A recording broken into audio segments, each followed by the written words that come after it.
out the roots, he let the beats build, bitch. And we never switch. Even if I'm rich, I'll be broke like I'm Mitch. Niggas talking down, but that's headed in the wrong direction. But I knock that shit out like the boxing section.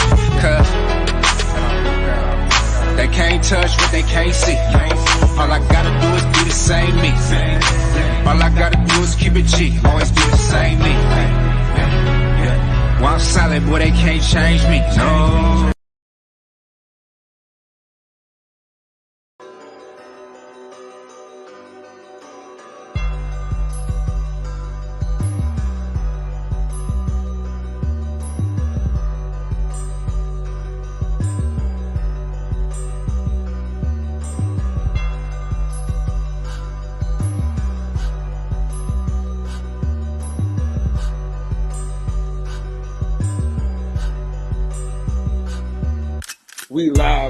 We live from the boxing section, you dusty ass niggas. What's going on, man? We live from the boxing section, goddammit. What's going on? Yeah, man, we back again to do what we do, like we always do. You know what I'm saying? If you want to join the panel, link is in the chat. Shout out to Taylor Bell coming through, showing love, man. Appreciate you, big dog. Yeah, man, we're getting it started. We're getting it started now, man. So salute to everybody that pulled up while we was getting started. We're gonna get into it, man. So they say that they don't know if it's gonna be postponed or not. It's kind of like in limbo. So hopefully we get that fight and go from there. You know, that's what we've all been waiting for, man. We're waiting for this fight. So hopefully we can get this fight, man. I'm praying to God we get this fight, dog.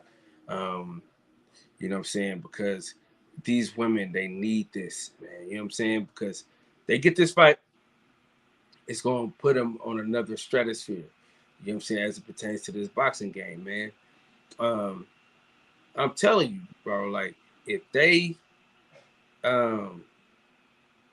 this fight goes on, it's gonna be everywhere on ESPN. If we can get a couple of knockouts on the bill, that'd be fucking great, man. This is history, man. So whenever history needs to be done or has to be done, man, we gotta let it go down. You know what I'm saying? I'm excited though, bro. You know, Queen Elizabeth died, but the only queen we acknowledge is Latifah. So shout out to Queen Latifah and this motherfucker, man. But yeah, so that's it. That's what we're doing out here. So once the weigh-in pops off, then I'll go from there. You know what I'm saying? Other than that, I don't know yet. So hopefully everything go according to plan. There's a lot, because there's a lot of money on the table. You know what I'm saying? A lot of money on the table. So they need this fight to take place because a lot of purses are at stake. Yeah, but I don't think the whole world should stop, man. You know what I'm saying? Because she died. I think business as usual. You know what I'm saying? It's not like it was, man. You know what I'm saying? She was old. She was older. You know what I'm saying? She didn't like black people no way, so I really don't give a fuck. You know what I'm saying? They don't got no bearing on me. But side nigga, I can't be with you if you ain't got no man. I'm a side nigga. The OG. You know what I'm saying? Cento going on, big dog. You on mute. Hey, what's up? Yeah, I'm going through a little construction area, man. They got all these cones pushing always out, almost off the edge of the highway, man. Crazy. Anyway, yeah, it's the yours truly, the original, the only person y'all ever met that scream named himself side nigga. You understand? There's an art form to being a side nigga. You got to be willing to be the caboose. You know what I'm saying? come around when all the others have left. It's just odd for him to it. But no, everything cool, man. I caught the tail end of that show earlier, man. So yeah, doing your thing, you know. I'm just out here chilling, man. I hadn't got to my most vulnerable spot yet, so you know, that's coming up. And we'll get cut off at that time, of course. So what I heard y'all. You almost at the spot right now? No. I got a minute before I get there. I got at least 15, 20 minutes before I get there. Okay. Hey, we're just getting started, you know what I'm saying? Yeah. I heard okay, where am I? Okay. I heard y'all say something about y'all hoping a certain fight happens. I hope it's not canceled. What fight were y'all talking about? This fight, Clarissa Shields. Why y'all say that? I thought all the money was in place and everything was good to go. No, because Quentin Elizabeth died. Oh. Yeah, I don't think that's gonna affect it. No, it's like some London Bridge type shit. Man, they already got that thing sold out, don't they? Yeah, man, I know. Yeah, they ain't gonna stop that. I don't know. I don't see that happening though. But I see what y'all saying though. Hopefully it don't. Brother Cole, what's going on, big dog? Yeah, it's crazy that they have to go across the pond to get the real money. No, it ain't crazy. They should. I mean, it's good. It's cool, but they should be able to get that money over here as well. That's what I'm getting at. Yeah. Because I mean, you got two Americans going head to head on that same card. They just got to go over there just to get paid. Yeah. But it is what it is. It's gonna be a shame when that Bud Spence fight happened in fucking Saudi Arabia. Hey, it's possible, but yeah, I don't know.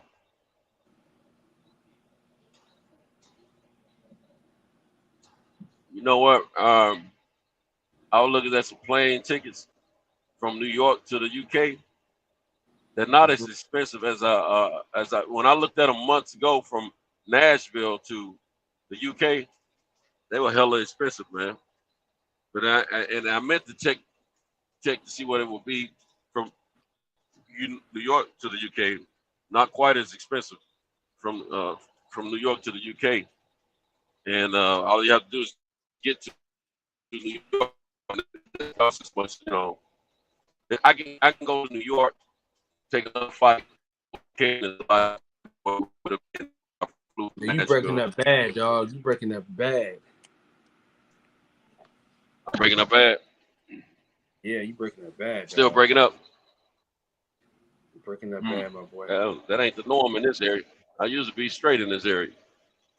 You good now? Yeah, what I was saying, it's flying from Nashville to New York and then from New York to the UK is still a lot cheaper than flying from Nashville straight to the UK. And back when me and DJ was checking on those flights when they first announced that a Clarissa Shields fight, man, talking about 3,600, some crazy like that. But it's cheaper than that, you know, flying from Nashville to New York first and then flying on over. But it was too late. I just looked it up the other day. Because I wouldn't have mind going over there checking that fight out, man. You know, that would have been nice. We know how you feel. When they fly from over there to over here, it's cheaper, man. Like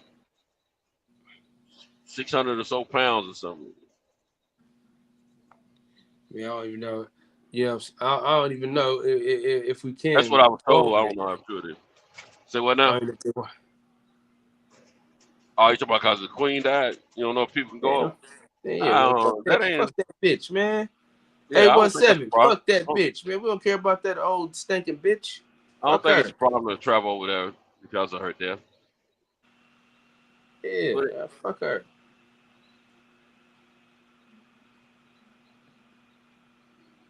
Hey, join the panel, 817. What you doing out here?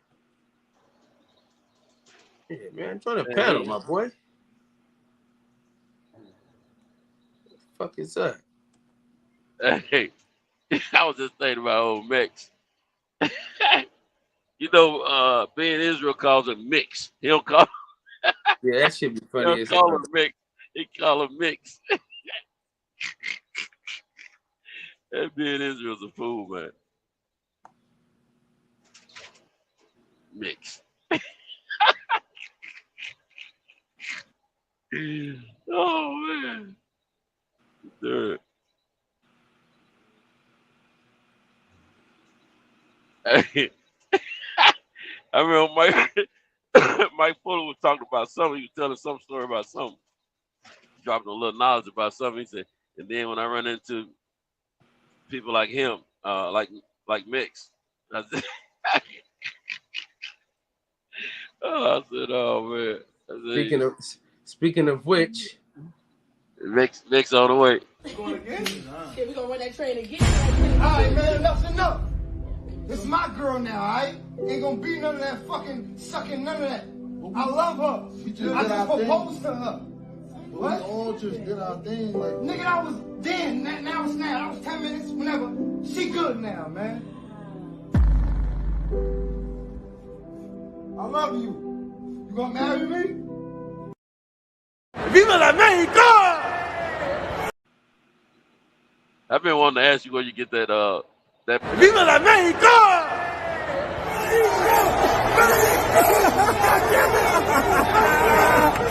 Hey, that motherfucker don't even drink. That's 100% sober. hey, that scene with the three guys. What show was that from? I remember seeing that. That was on Instagram. Yeah, I'm about to see. I gotta find one that's on Instagram. Hold on, real quick. We got my motherfucking dog, man. Whenever he come on, this is what I do.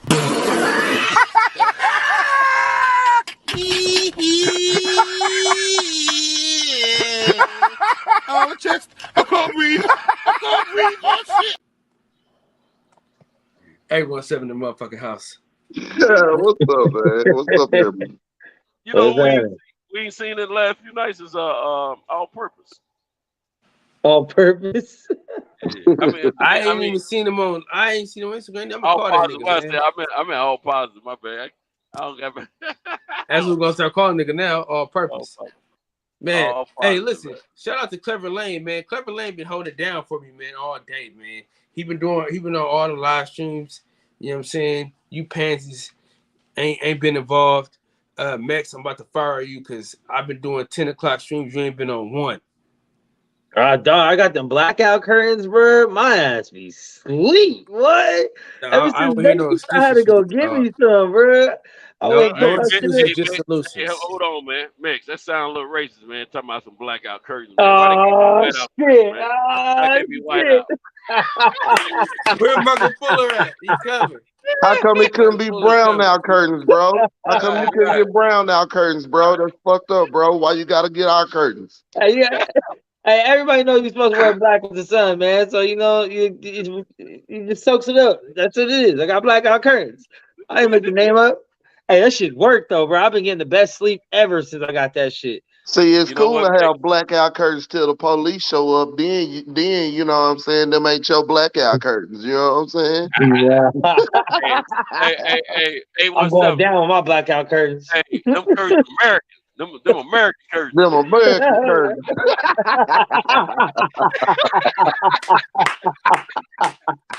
Oh, I hate you motherfuckers, but I love you motherfuckers. Why we gotta worry about the color and the shade of the curtain? Why we are American? That nigga say, I got them curtains from Walmart. They American curtains. Fuck the color of the curtain. You can't get no American in Walmart. Thanks, Sito. Hey, check it out though. When I started driving this third shift run here almost 3 years ago, man, that sun was killing me up in my bedroom, man. I had to get some blackouts too, man. They changed. It saved my life. Yeah. Yeah, I Yeah. ain't doing shit in the mornings, bro. Normally I'm up all night. You know what I'm saying? Fucking with y'all or just being up. So shit, anybody in the morning, man, most of the time I'm getting up at like noon or a little bit after. You know what I'm saying? So I miss that shit. Yeah. Oh yeah, you gotta get them blackouts, man. That shit's you'll get it. Cause I sometimes I only get like 4 or 5 hours of sleep, but I still feel good in the morning. Like I wake up like I slept well. So I don't know, it's different. If I do them Hey, blackouts, bro, I ain't getting up. I had some blackouts before, right? If I do them blackouts, bro, with my sleeping habits, fool, I ain't getting up to like 4:30 and shit. And then the day be gone. Like, I can't do that. Oh, you be man, hibernating. when I was living in them hotels, I had a blackout Yeah. curtain on the days I was off. I wasn't coming out no way. I was lay there all day, man. Just Just you and a chill. couple lot lizards, just I big go, I go, pimping. I go exercise. You know, I get my little meals in. I exercise. I'm back in that room, laying it down, man, with a television or either sleep. Get that Nah. program. Centos asking for extra sheets and shit, and then waiting for her to come in, goddamn me. Get it You stroked. know, He I, be butt I, naked. He be hey, butt naked on the bed. real Yeah, talk. I yeah. thought about it a couple times. 817, because it was bad little gals working my hallway. You know what I'm saying? I had definitely thought about it.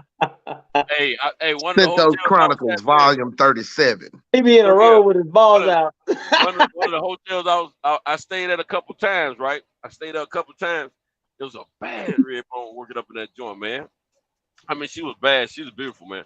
I wanted this bad, man. I didn't, and I had this other girl. I was sneaking this other girl in. And I would tell her she was so bad. The chick I'm talking about, I wouldn't even let the other girl come through the front door. I said, come around the side. I'll let you in. You know what I'm saying?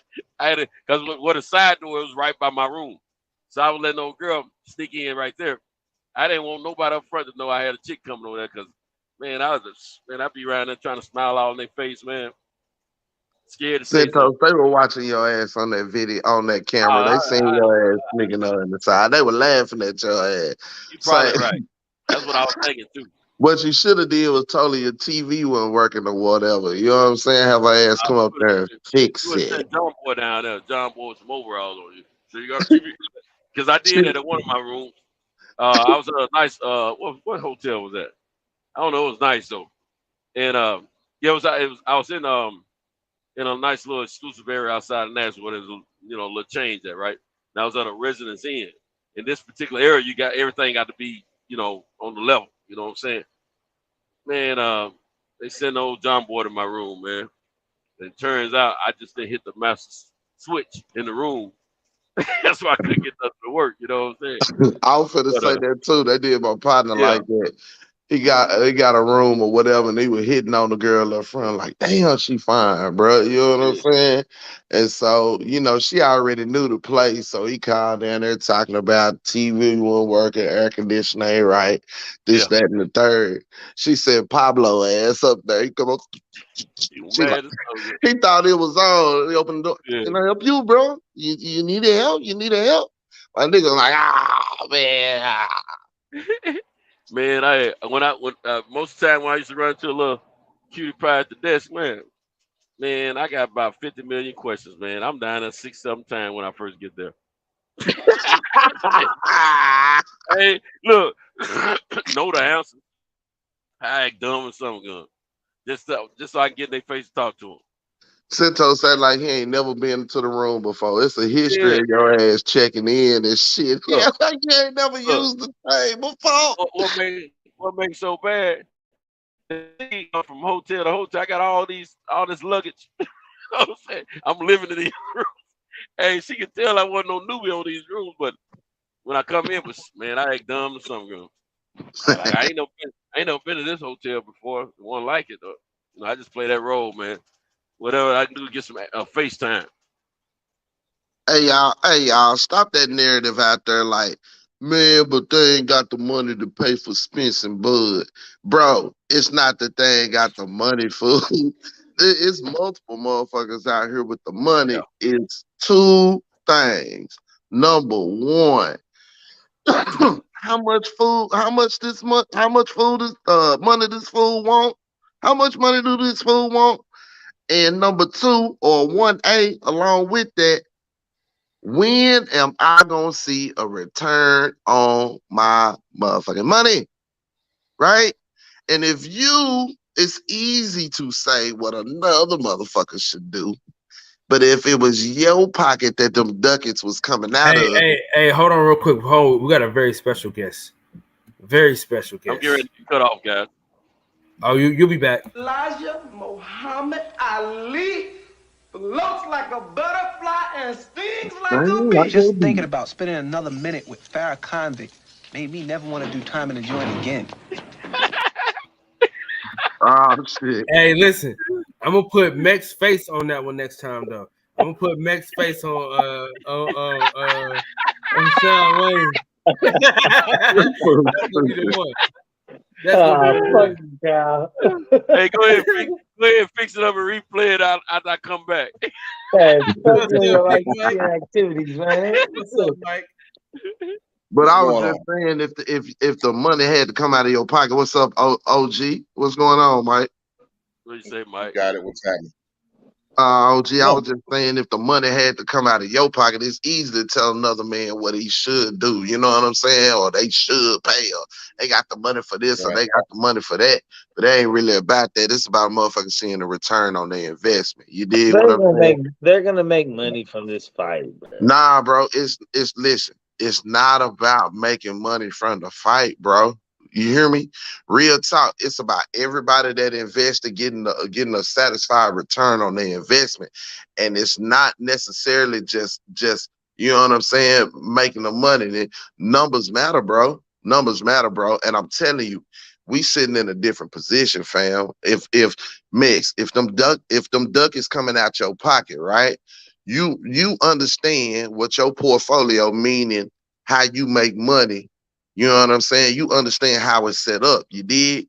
You might have some money coming in 2 weeks, my nigga, but you can't make a certain move right now. You feel what I'm saying? It's the same on any level for anybody. For anybody. I don't care if your money's multiplied 50 times. It's the same. You want to know when that money coming back, or when, you know what I'm saying, how it's going to affect how your money rolling. So it ain't no different than nobody else. And I'm telling you, motherfuckers with more money, obviously, you know, and that stay in that cycle, they critique that shit. They, you know, like BF do the base, and he thorough. Motherfuckers who rich, think about it. They thorough about their money, how they make it, and when they see returns. That's what this is, fellas. Nothing more, nothing less. Real talk. We'll see. Yeah. Hey, who's been in Knoxville, Tennessee before? I know. Hell no, I'm scared.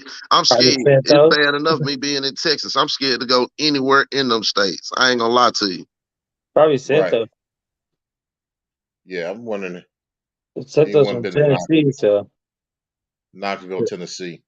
I be praying for Santos, you know what I'm saying, as he drive across all that shit, because I just, you know what I'm saying, the history of it. That's what I mean. I was sitting with my lady just a second ago, and you know, we was tripping on how everybody, you know, how the tenor of the world is, how Americans are viewing the Queen passing and how they acting over there, this, that, and the third, and how some of the people, how some of the people that look like me, how they acted, even though they've been a part of that. You know what I'm saying? A part of that as well, right? And me and my lady was sitting up looking at the history of racism, you know what I'm saying, in that country and during her time. And it was just alarming, some of the stuff that we see and what people have to pay, and the wealth of them, you know what I'm saying, compared to how many people in the size of that country and shit. It's just amazing, and it's a trip that motherfuckers think that shit's supposed to be respected. Right. You know, Americans challenge the history and the foundation that this shit was built on.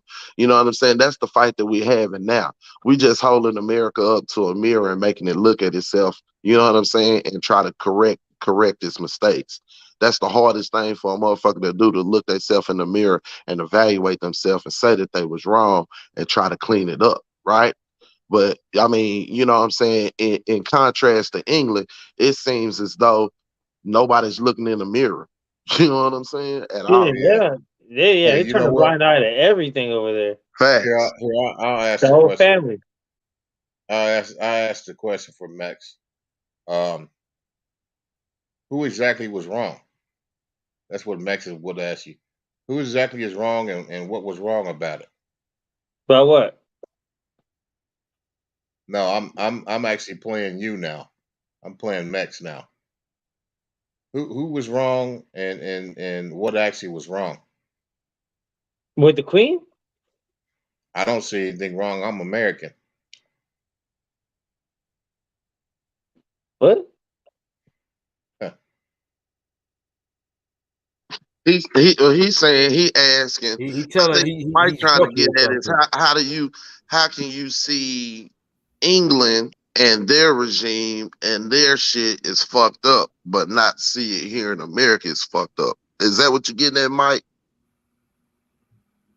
I'm basically saying that the same approach that he's got with what we talk about here in America, he should have the same blindness and lack of recognition of everything that goes that's going on over in Great Britain as well, in England. I don't give a fuck about anything goes on in England. England is they lost. They're losers too. We left them motherfuckers. They tried to come get it. They lost. Sent their ass back. I don't give a fuck about anything that has to do with England. I'm just not with all this fake queen love now that she's dead, because judging by what I know about her and her family and what they did to Princess Diana and all that shit, I'm not cool with none of that shit. So I'm just saying I don't give a fuck about her one way or another, but I'm definitely not gonna post no RIP Queen shit either. Like, I know what that they do to Princess Diana. Man, I mean, it's obviously more of a conspiracy theory because nothing's been proven. But I mean, there's a lot of things that point to that was an inside job and it was our own people that killed her and shit, you know. But like I said, it could be conspiracy talk. Why'd they kill her? I mean, I don't know. That happened when I was really young, so I ain't really looked into it since. Not my business. When I was younger, I was into a lot of shit. I was into aliens and stars and weird shit like that. But as I got older, I don't give a fuck about none of that shit. Right, but here's the thing, right? If you don't know enough, if you don't know enough to know, I mean, if you heard the rumor, right, but you don't really know the intricate details or whatever, how can you really just come to a conclusion like, you know what I'm saying, fuck them or they was wrong for that or anything like that? What I want to ask you is, what I'm saying is I didn't memorize all that shit, but I'm privy to it. I've seen it, made up my mind a long time ago, and never revisited the shit. I don't remember it for fucking 45 years to be questioned on YouTube one day, like, what is your exact knowledge that you know about this Princess Diana shit? Like, no, my thing is this: there are factual. Listen, I'm just saying, Max. There are factual things, right, that have taken place in history with that regime. Along during the time that she was there and before, and the history that they carry on and make their people uphold, there are factual things that are horribly wrong that you could have that stance on, right? But for me, your anger and or distaste with them is in regards to a rumor and not even one that you've researched. Don't you find some hypocrisy in that? No, I told you I did research. I did research it at the time that it happened and never revisited it because I don't give a fuck about England. There's a lot of things that, even with school, there's a lot of things. I get the knowledge. I can remember it for what? A month or two till I need to take a test. Get ace the test. I don't give a fuck no more.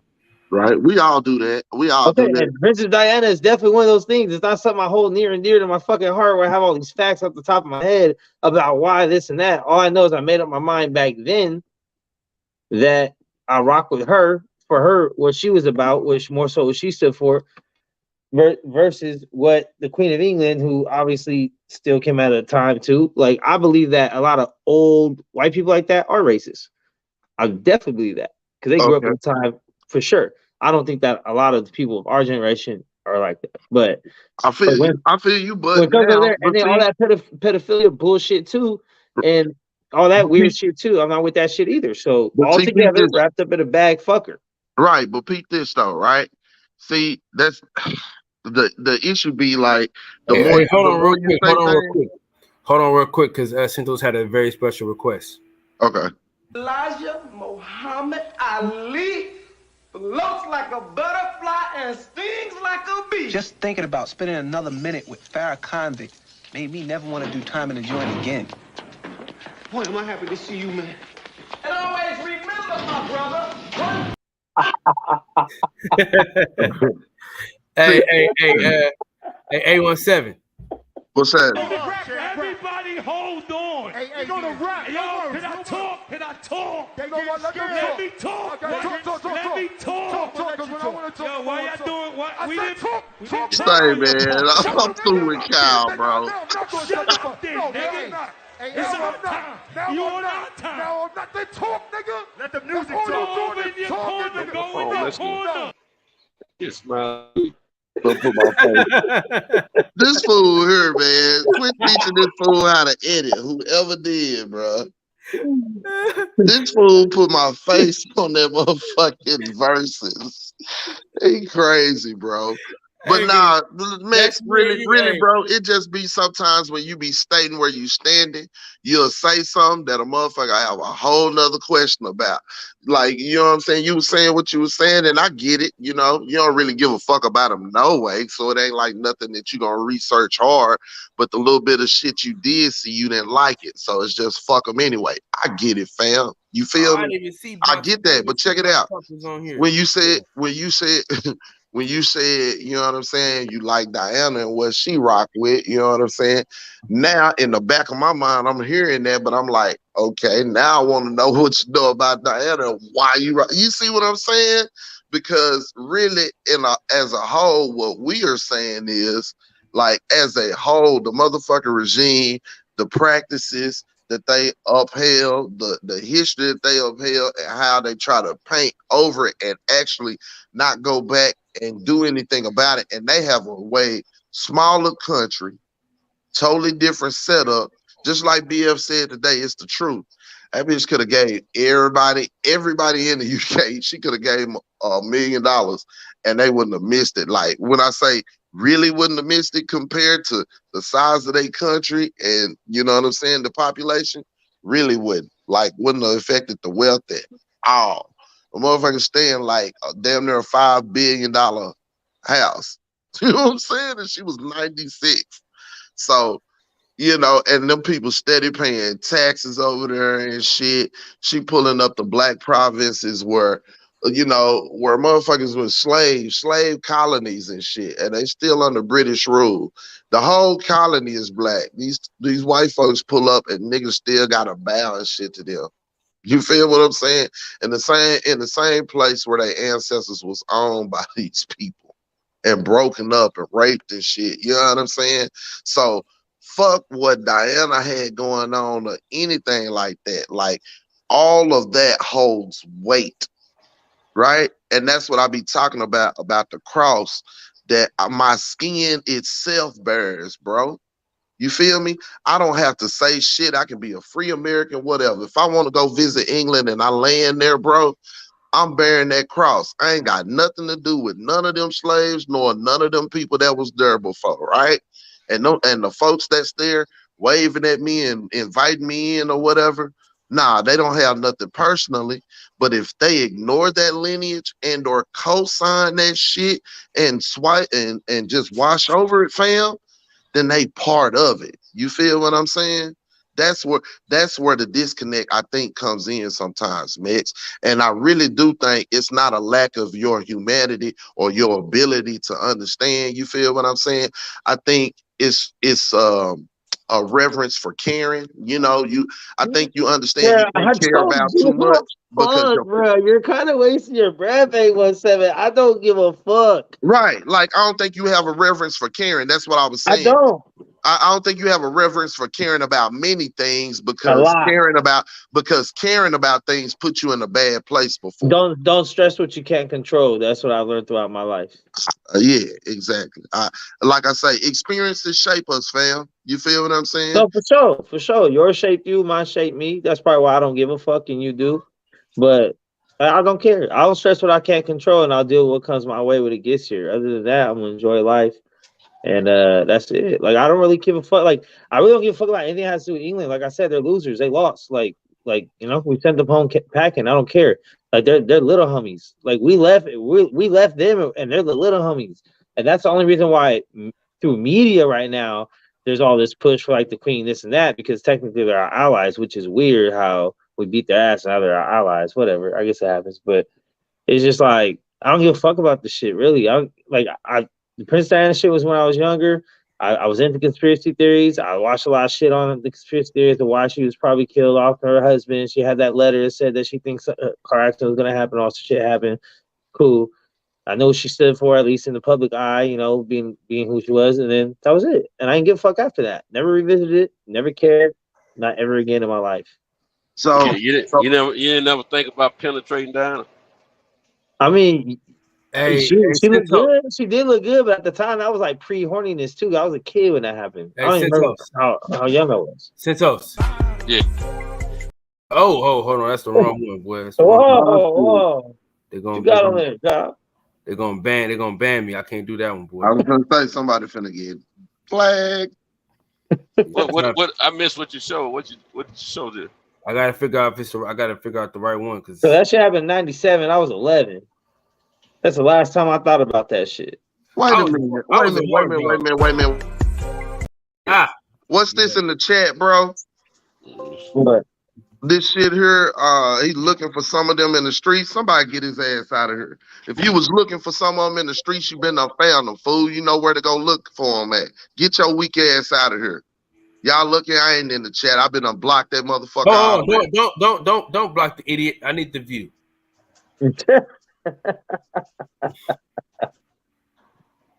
Yeah, let the idiot talk. Your weak ass. You looking for some of them in the streets. You ain't looking for nobody in the streets. Weak ass.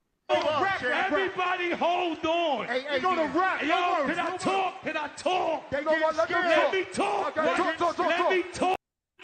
Fucking clown. You're a fucking clown. You ain't looking for nobody in the streets. As if he was looking for him, you'd have found him.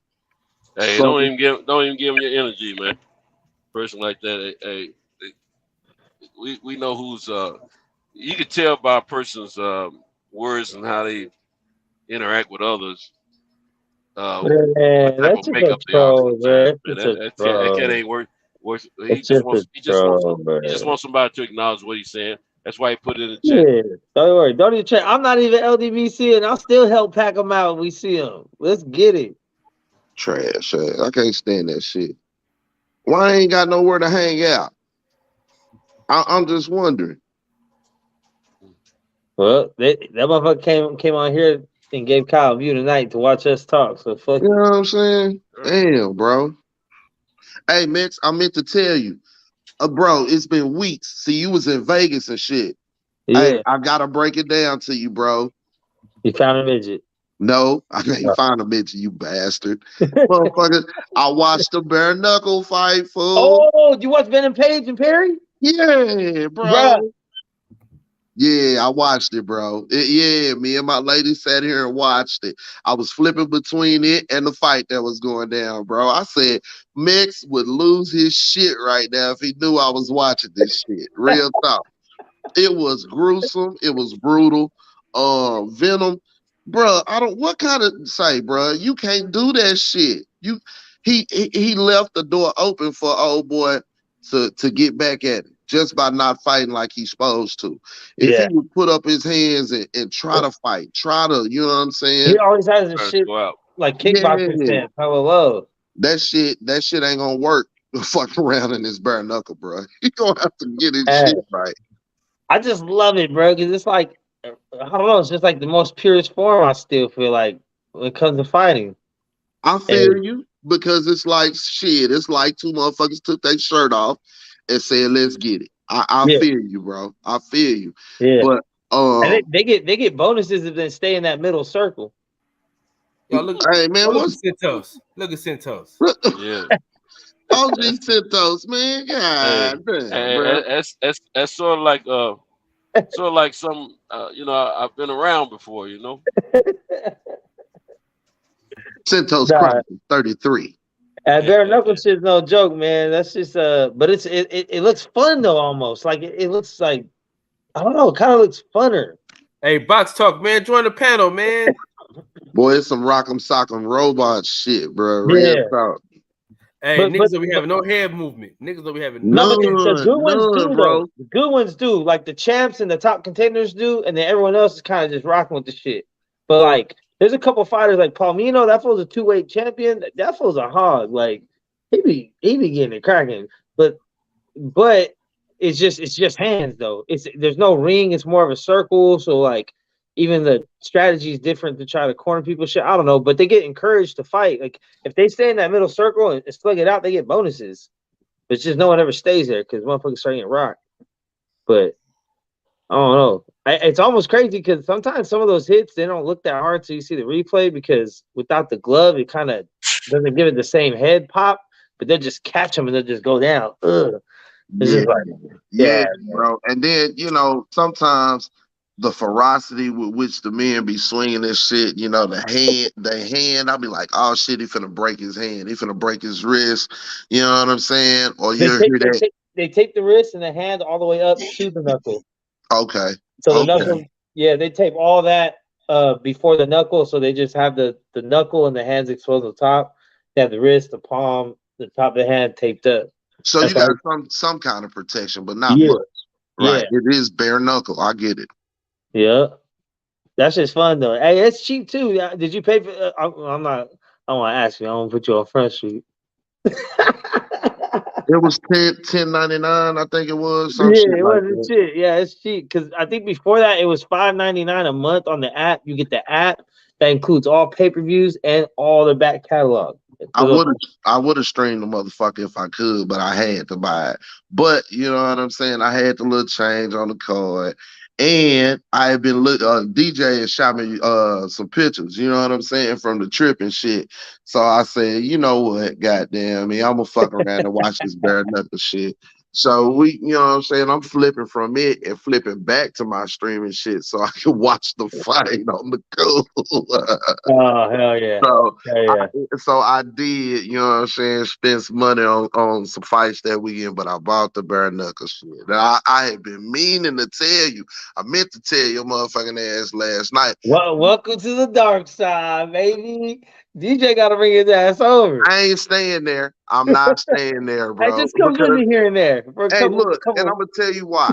Because the first time I did fuck with it, who do I see get beat? Paulie Malignaggi, huh? I mean, Venom. You know what I'm saying? I'm like, I always liked him before. You know what I'm saying? Yeah. I felt like he did a little too much dancing, but if he ever just was halfway somewhat serious, I always wanted to see him and Adesanya get it in. You know what I'm saying? Before shit started falling apart and all that. Or him and Spider at one moment when Venom first came out. That too. Yeah, bro. So I go over there to watch it for the first time, and then I see him get rocked and swole up. Yeah, bro, I'm good. It was some good. There you go. Oh, Kyle gotta give him a fucking intro. Kyle. Hey, anyone ever been to I'm telling you right now, hide your grandma, hide your aunt, hide your mama, hide your cousin. Hey. You know what I'm saying? Your stepmama's favorite. It's the teddy bear. Come on, him. Ooh, I like him. This fool's stupid. Lady Eloise, please. So fine, pussy so fresh.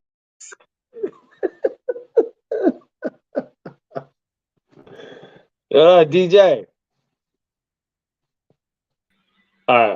Yo. Hey, you coming over to watch some bare knuckle with me 187? Hey, listen, man, listen. I was just saying in the chat, say Kyle don't read the fucking chat. I watched Chad Mendez fight, man. So, you know, I'm taking steps in the right direction. Did you watch the Venom and Mike Perry yet? Hell no. I gotta get caught up. They don't watch it. I gotta go back and catch up because you remember I told you, man. Once I saw Chop Corley doing the shit, you know, I ain't really want to watch. So I'm catching up little by little. Hey DJ, that shit didn't help Chop. He did that shit, and that nigga walking around with that motherfucking wig on. That ain't nothing but that dope, man. God bless him. Yeah, man. Chop a fool, man. That shit had me dying in there. But hey, did y'all hear about the fucking Rumble today, son? Shit went crazy at the UFC today, bro. Dana White had to cancel the whole fucking press conference. Who? Khamzat Chimaev got packed out. By Diaz crew? Nah, by fucking Kevin Holland. What? Yeah, bro. Kevin Holland, Khamzat Chimaev, and like 4 or 5 other fighters got in a big ass fucking brawl today. They had to cancel the whole press conference. Damn. I seen some boxers. I seen some heavyweights kind of trade punches or whatever, but I didn't know some UFC dudes like shut the shit down, shut some shit down today. I seen that one, the one that knocked his hat off and he hit him. Yeah, I seen that shit. They traded punches or whatever. The heavyweight. Nah, according to Dana, he was like, this will never happen again because we weren't prepared for it. Security was breaking up one fight, and then another fight broke out. Then another fight broke out because you got to remember these guys are pulling up with their camps too. Like Diaz's camp is there, and you know they ready to throw down at any time. That's why everybody loves fucking Nate Diaz. Inside the octagon, outside the octagon, that motherfucker will fight you. But I don't even think he was involved in it. Like, I think it was Khamzat Chimaev and his crew and Kevin Holland and his crew. Then there was a couple other fighters that got involved in it. Bro, shit went stupid today in the UFC. Is it on video? Is it on video anywhere, fam? It'll come up. It'll come up. We haven't seen any video yet, but it'll come up. For sure. But Dana was like, I'm trying to figure out how do we not have enough security for this? Above all else, how do we not have enough security? Because Kevin Holland just said, what's really they've been kind of needling each other all week, right? Holland and Chimaev. And Holland's been telling Chimaev, like, you're not that fucking tough, dude. Like stop this shit, because you're a nice guy. You're a nice guy. Stop this I'm a gangster shit, because you're not like that when the cameras are off. But once you get in front of the cameras, I fight everybody. It's like his fucking accent is getting fake, bro. Like, he turns on his fake fucking Russian accent when he gets in front of people. And he's acting like he's this big ass gangster when he's not like that. He's dapping everybody up, hugging everybody. He's a cool dude. But once he gets in front of the cameras, and he's like, I just called him on his bullshit. He was like, I don't have problems with people. Kevin Holland was just saying, I don't have problems with people. I just tell them how I feel about them, and I don't give a shit how they feel about me. So, they ran into each other today, and, shit got out of hand. Oh, man, I can't wait till the video come out. But it was backstage at the press conference. Fucking Tony Ferguson was in the shit, bro. Even Tony Ferguson was in there throwing down.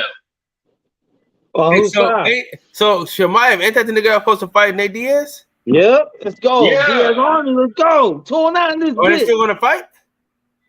Yeah. Nobody got hurt. Nobody got cut or bruised up or anything. They just tore some shit up. Ariel just tore some shit up. Ariel Helwani said that Chimaev like kicked Holland in the chest, and then it got broke up, and then these two bottles and shit at each other. Yeah, nah, man, it was more than that. It was a little more. It was a little more complex than that. He giving the Cliff Notes version, but basically, yeah, Chimaev swung on Holland. Holland started, we not getting paid for this right now, so it's not a regulated fight. So, motherfucker hit his ass with a bottle. God damn. But see, that's even worse. See, that's even worse, because if somebody suffer a cut, you fuck off the money. You feel what I'm saying? Like, I get it, Like, at that moment, testosterone takes over, especially with these motherfuckers, because they own some shit. I don't care what nobody say. Yeah. Man, these motherfuckers crazy. They crazy. They crazy. They all fucking crazy, man. Listen. You got a bunch of dudes cutting weight. They got to weigh in tomorrow. They all pissed off. They got to come. They have to come to this press conference, or they gonna get fined. Dana said everybody's getting fined, so it don't matter. Yeah, they all on listen. They all on some retarded shit anyway. These all some motherfuckers that's all been on the borderline of either going to some facility to get evaluated mentally or been locked the fuck up. You know what I'm saying? Like, man, right. I even my partner's son, I've been meaning to tell y'all too, because y'all UFC heads, right? My partner's son, he played football at Dunbar High School over here, right? In the hood. Okay. And he was like, if I don't go D1, I'm gonna go to the service, I'm gonna go to the police academy, right? Of course he didn't, coming out the hood or whatever. So he went to the police academy, didn't like that. He fighting UFC, y'all. Bubba, what's his name? I know him as Bubba, right? But he named after my partner, and I forget the league that he's in. It's not UFC yet.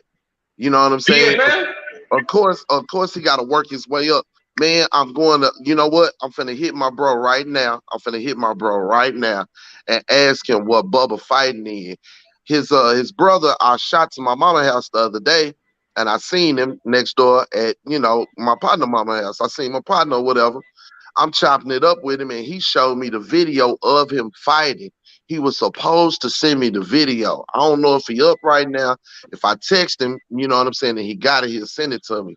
And I don't know if his little brother got it, but I'm going to get that video, bro, so I can share it with y'all, and we can at least watch it on here. Lil Bubba a beast, y'all.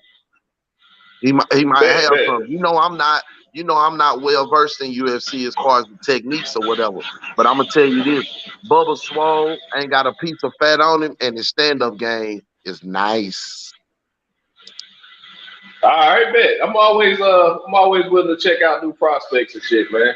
So DJ, as soon as I get the video, I'm gonna send it to you directly. Absolutely. All right. Absolutely, that's a bet, man. But yeah, man, shit got crazy today over at the UFC, man. While we were talking about the Queen, you know what, man? When El told me that shit today, bro, I was like, man, come on, dog. Like, I don't want to sound like an asshole, but my nigga, like, she's 96, bro. Like, so fuck that bitch. I mean, like, I don't want to say it. I don't want to say it, bro. But she's 96, dog. Like, I mean, we really gonna shut the whole country down for this? Like, and we've already postponed this fight 3 times. Because remember, they were supposed to be on the same card in December so they could fight in March. They were supposed to fight in April. Then that got pushed back. They were supposed to fight in June. That got pushed back. Then it was gonna be I think it was gonna be July. Then that got pushed back. So I'm just, like Clarissa was saying, that bitch cycling off steroids. That's why the fight keep getting pushed back. She ain't fucking hurt. So, I just hope this fight goes down as scheduled, man. It ain't. They stopping. They gonna postpone this shit. It's whack as fuck. You know what I'm saying? The fighters go through so much. These ladies go through so much to make weight and to finally get on this stage. What if this ends up being Khabib and Tony and it just never happens after this point? Man, I think Clarissa will be good. I just think Savannah Marshall needs this fight more than Clarissa. I think Savannah would be cool saying, "Oh, I've been an amateur," like she is right now. I don't think she really want it. Nah, I think Clarissa's gonna dog her shit, bro. Mix, I think you kind of own something. I think you kind of own something, Mix. I think she kind of on her Bud Crawford shit too, because the bitch a little scared. You feel what I'm saying? She kind of like, yeah. The bitch a little scared. If the fight don't happen, I think she glad the Queen died. The fight ain't gonna happen. I can still hang this over this bitch head, even though that's why they had Sky Sports take the shit down. We seen the shit was fake. You know what I'm saying? So yeah, bitch we all saw Clarissa won that fight. Yeah, but Reggie O posted a video saying that the O2 Arena said we will continue as planned. O2 want that money. O2 done sold tickets. They done sold that bitch out. So we will continue as planned. Well, it's gonna be a big ass ceremony. Let's do a big ass ceremony before the fight. Pay hella homage to the queen. Probably a 10-minute video and shit. You feel me? And then get it cracking. That's what I say too. Plus, it's women. What better way to honor the queen than have women fight in her honor, right? There you go. Right. Funky bitch. We finally Funky agree bitch. on something. Yeah. Funky bitch. Oh man. Yeah, man. Hey, listen. Most old white people that are 96 years old, I gotta think they got some racism. That's what I said. Hey, look, listen. Oh yeah, I was talking about. I've had that growing up in Alabama, bro. I've had that standing theory for years, bro. I think everybody over the age of 75, at least in the South, that said nigga before. I'm convinced. Hey, DJ, I agree, but listen to me, and hear me out, right? I do believe that these older motherfuckers, whether they was prejudiced or racist, I do believe there is a percentage of them, rather large or small. I cannot confirm, right? This is just my belief, but I do believe there are some of them that have conformed, that have learned that either the shit wasn't gonna go down like that no more, whether they wanted it to or not, and that they had to conform. I think some of them have been faced with some shit that have made them question themselves and what they was taught. Because at the end of the day, we all still have a redeeming human quality in us, and it tends to show when we affected by trauma and certain shit. So while I want to believe that every silver-haired motherfucker would love to have me hanged or have me sharecropping and shit still, you feel what I'm saying? I'd have to have a small twinge of humanity left in me to think that possibility is still there. And what do you think that? You know what? That's a nice way to say. That's a nice way to say Darius and Jerome. That's a nice way to say Darius and Jerome knocking the bottom out their granddaughter and they got mixed grandbabies. That's a nice way of saying that. Hey, look, DJ. Hey, truth to be told, that back in the day, during slavery, there was always a selected few of the opposition that was helpful to, people of color. So I mean, that's what we've grown to understand. Not so much because of the books documenting that, but because there's been some relatives that's passed that information down. Right. And DJ, one thing about that, it's always some of those. Right. And DJ, one thing about that, I call that evolution, right? However the fuck it comes. Right. Listen, I went to high school with a cat. Me and him share the same last name, right? So when I went to high school with him, he was always in my homeroom. Y'all know how that shit went back in the Gap. I don't know how that shit go now. Right. But you know how you share the same last name, y'all gonna be in homeroom all the time, right? But he a fat white boy, right? Country motherfucker. Me, straight out the hood, right? But my auntie had moved over to the good neighborhood, so by virtue of that, me staying with her, I'm going to school over there.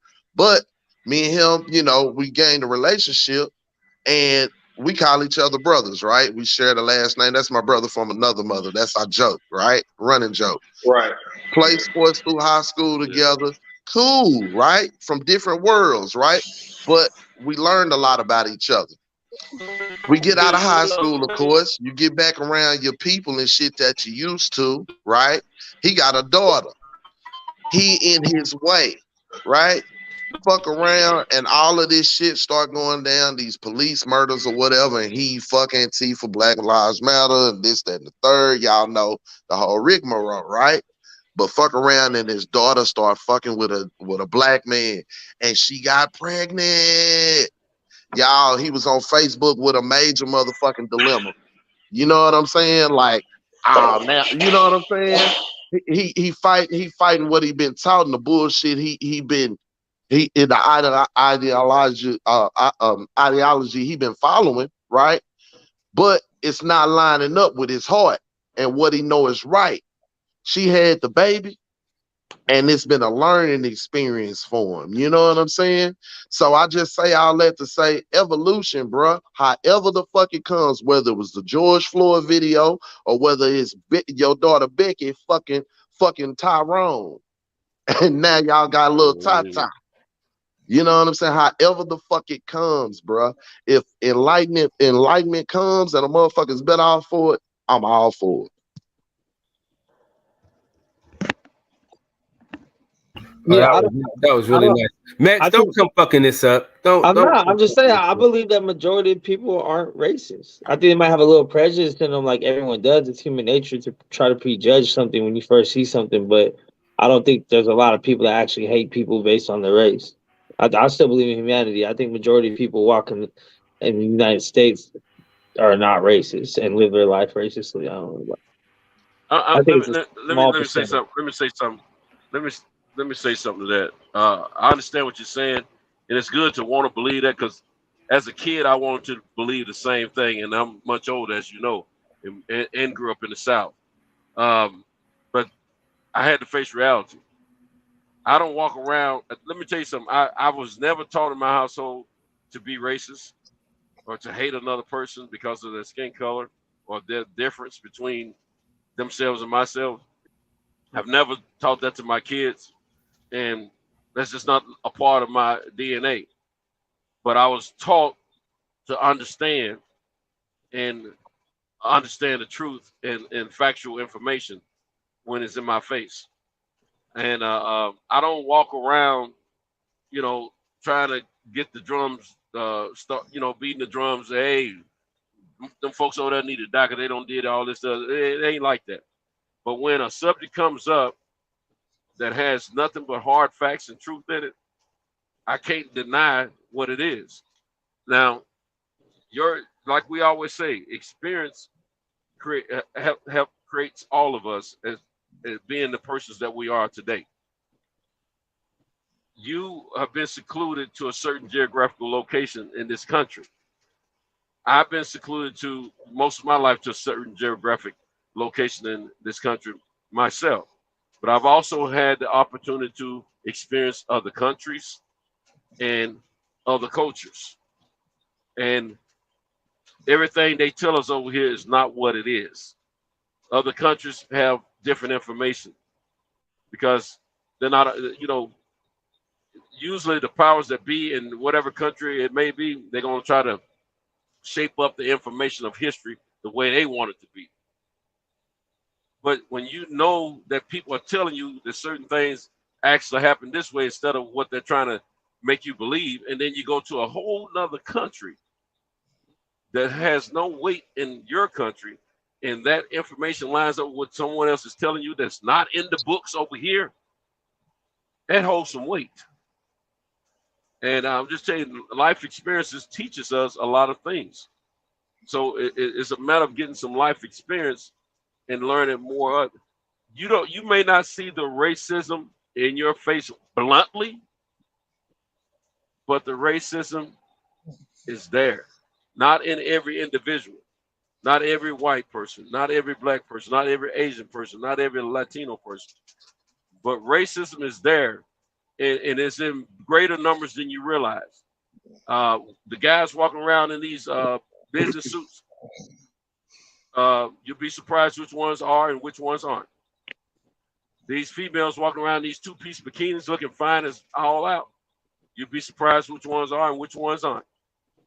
So don't always, put all your eggs in one basket. Be open-minded to information and factual information, truthful information. That's part of what we're trying to get you to understand. And it may not sound like that all the time because we're talking black, but at the same time, we're saying those things because of our personal life experiences, either directly that we've experienced or indirectly through family members or close friends. And I haven't heard anyone come on here pretty much and just start fabricating a whole bunch of lies about some life experiences they've had one way or another, indirectly or directly. Because we, as a culture of people, we can kind of tell when somebody's telling far-fetched some story that's not the truth. So be open-minded. Don't always be ready to stick a pin in the balloon and let the air out. Be open-minded and be willing to listen sometimes. And then, if you don't understand, if you don't agree with what they're saying, that's fine. But be more willing to go out and investigate for yourself, truthfully, because a lot of times we don't understand until we get the information ourselves instead of getting it from someone else.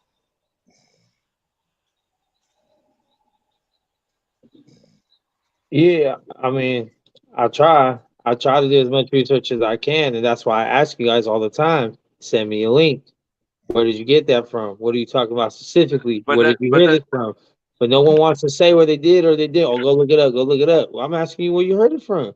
If you know some information that I don't, if you want me to know, then share it. Mix, if we send you a link, then you're not getting that information it's not going to satisfy your curiosities. Why wouldn't it? I'm not married to my ideas. But if someone can change my mind about some shit, feel free. But if some shit don't make no fucking sense or there's nothing to back it up, then I'm not gonna go with it. That's it. Okay, I'm gonna help you out.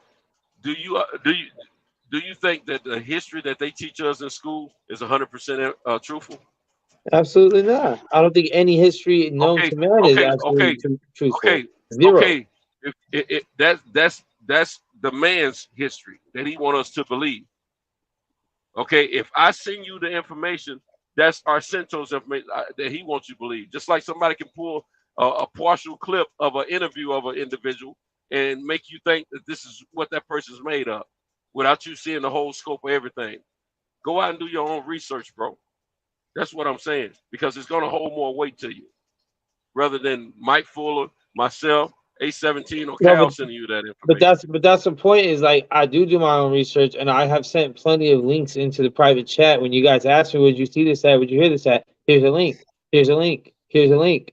And then you can look at it, and then maybe you can go over and be like, oh, wait, I think you misinterpreted this chart. Look, this is what it means. I'll be like, oh, shit, I did. Cool, thanks. Or it's going to be like, what? Okay, where's the dispute? Just like last time, I used statistics. I used statistics from the FBI database and U.S. Census.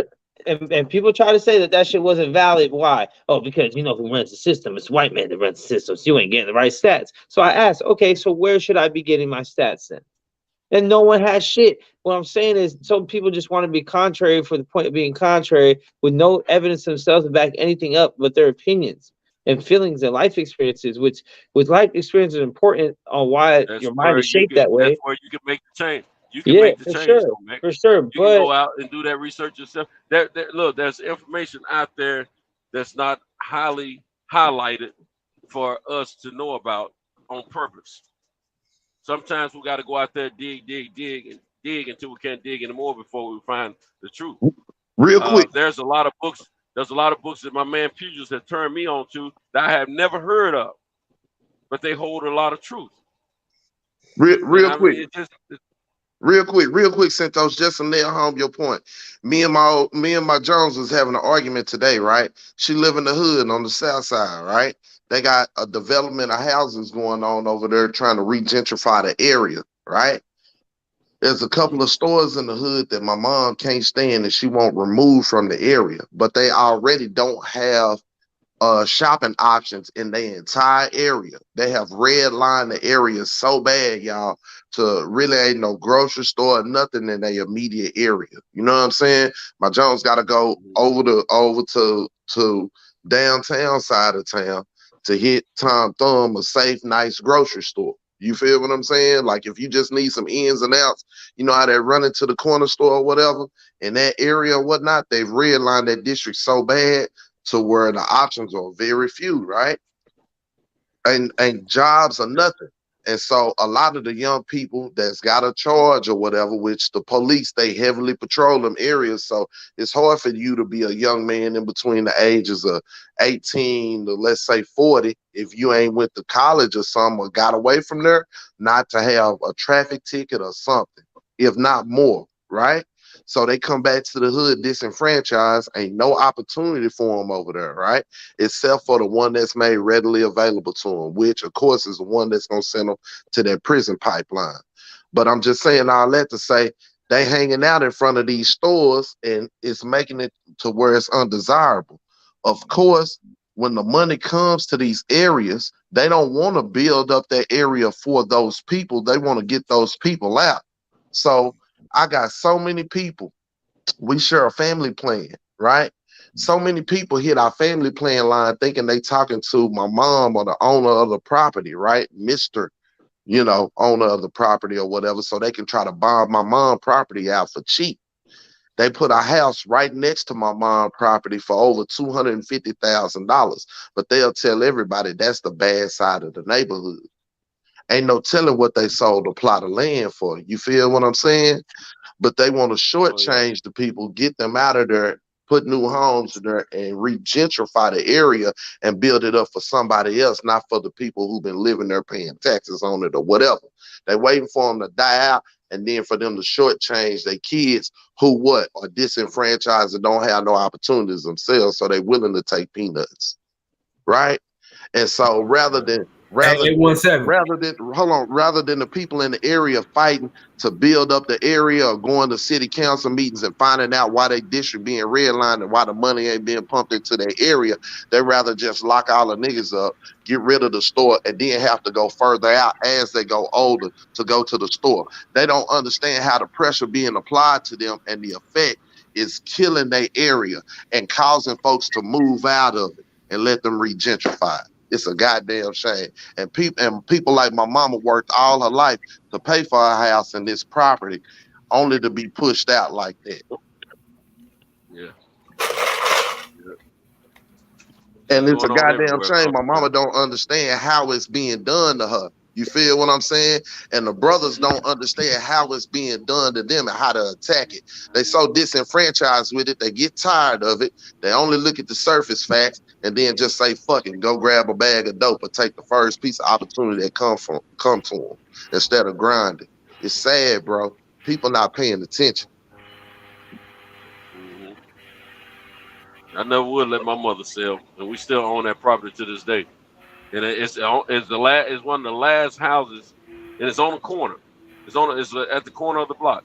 It's one of the last houses that hasn't been regentrified. Now, the reason I had to regentrify it, I would have tore it down a couple years ago and rebuilt 2 houses on it already. But my old squatting, freeloading brother been over there, and I hadn't been able to get him out because legally, I can't get him out unless we go to probate court, which I don't really want to do anytime soon. But at the same time, it's just a whole lot of bullcrap, But those houses that's built up around my mother, they're $400,000+ and above. I gave my mother money years ago to initially to get the house. She paid like $30,000 for that house a long time ago. That house, I paid $11,000 on it just so the family don't lose it a couple years ago, 2020. They got a freeloader sitting down there. As soon as he get locked up, go. Now that's I ain't gonna lie. That's one dude I hope get locked up soon, man. He get locked up, I'm locking him out. Yeah, I want. Hey, if I had seen what happened, I snitch on him. I go testify. He jumped on one of my younger cousins who's special needs. Did him bad, man. Did him real bad. I used that particular cousin. I used to take him home on weekends, and mentor him and stuff like that, man. He did him wrong, man. He's a ward of the court. I always have been since he's been a young adult. That's cold-blooded. He's like a little child, man. Pack that motherfucker out, dog. I was snitch on that. I was testify on that nigga, man. My brother, I love my brother, man, but I got a lot of vinegar in my heart for him right now, man. For real. I don't even talk to him, man. And it's not anything I'm proud to say. It's just the fact that I can't get beyond the fact that how he's been disrespectful to my mom's wishes as well as how he did my little cousin. Hey, and a nigga dope in the house off quick. I done seen it. They did what? Facts. They're dope. My homeboy, he dope off 2 houses in a Nova. Yeah. They'll do it He quick, he fam. he he ain't gonna do that. Who's 'Cause, you snoring? know I ain't Who's having. But snoring? he's not on drugs like that. He's just Who's on some. snoring? Big Mike Well, little brother, snoring? he was a spoiled brat for one thing, and he just ain't never tried to really be responsible as a person. I ain't gonna say a man. I'm gonna say as a person. You know. So Well, you it's know just a how lot of that shit. programming. Well, look, you know how that culture go, right? We've been already taught a Yeah. culture of separatism and keeping secrets from each other and shit like that, right? And of abuse or whatever from trauma. So when certain shit go on in our family and households, many a time we just listen to the patriarchs who don't want to go through some shit, so it's painful. So we'll let some shit slide. Well, when they pass away, either they ain't have all their affairs in order, or the shit that they was just everybody was bypassing so they didn't upset them. Now that shit is left out here. You know what I'm saying? And it's Right. possessions, finances, and feelings all wrapped up into one in that shit. And that motherfucker wasn't stable before. Now the one motherfucker that was holding everything together is gone. That's what be happening. Is man, the black family Yeah. already Yeah. the black families already be hanging on by a thread. You dig what I'm saying? And then Exactly. when that shit go down, man, I'm telling you, it's like I'm telling you, the neighborhoods, the societies, the governments, these people that we are talking about, the ones that are attacking democracy as we know it right now, they sitting there waiting. They waiting on your folks to lose a house with a tax lien. They waiting for the Dauphin uncle to get left the house by Exactly. the mom, by the granny because he ain't got nowhere to stay. She feel like she failed him, didn't really make him into shit because choices he made. So she gonna leave the house to him. He smoked the shit up or sell it for $5,500.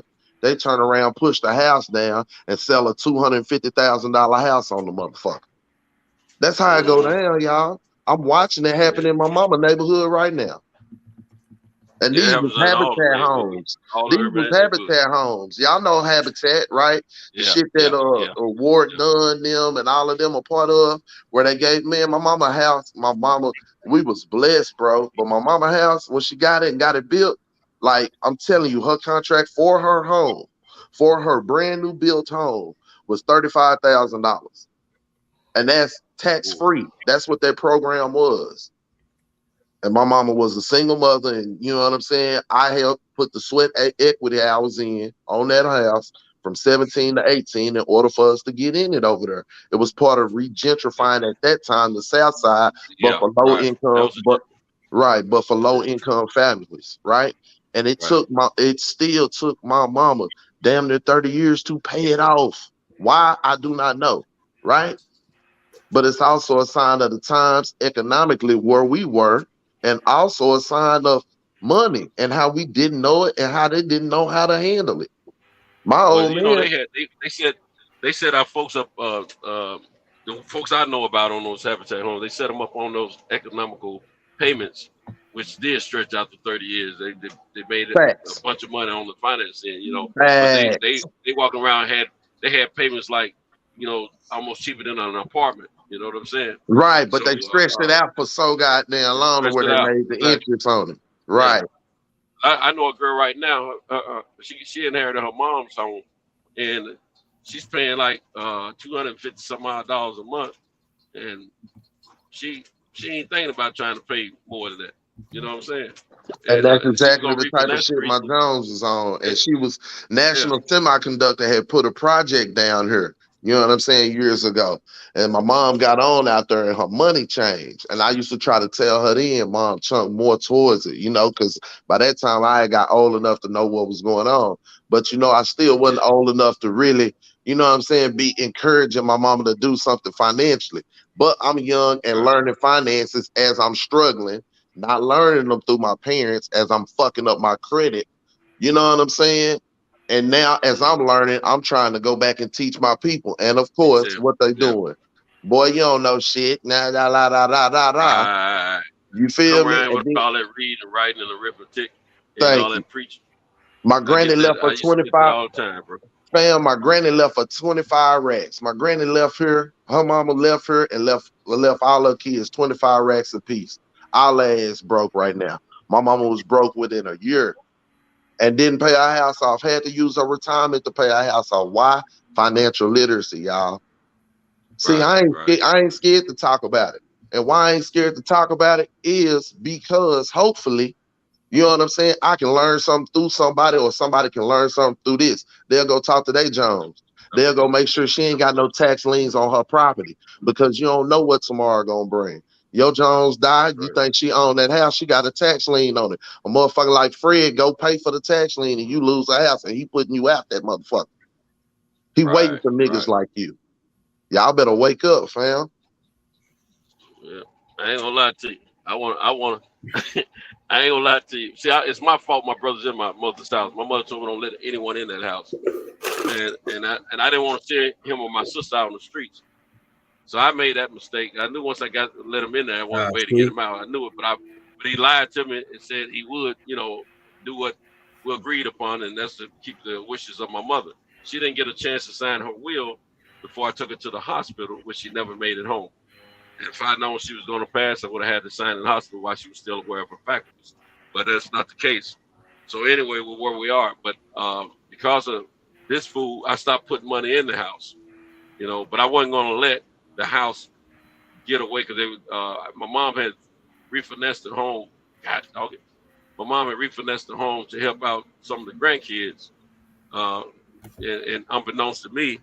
And so the house was about to go through a foreclosure. Facts, and they do it all the time to help the same ones who ain't gonna come back and help them. Exactly. So I had to pay that $11,000, to make sure, we kept ownership of the house. However, I've been wanting to, I've been hoping that we get a tax lien on that house so I can go and buy that joint myself.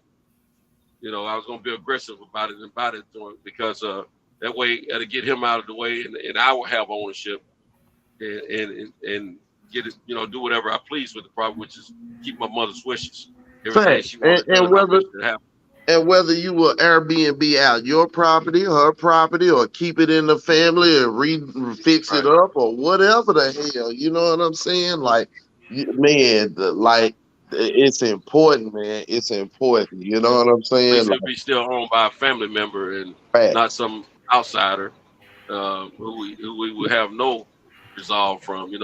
My thing, I've explained. I explained a whole process and plan to them years ago after my mother passed, what we could do, what we all could benefit. Because really and truly, the way my mother had the will set up, no one was going to benefit but the great grandchildren of my brother.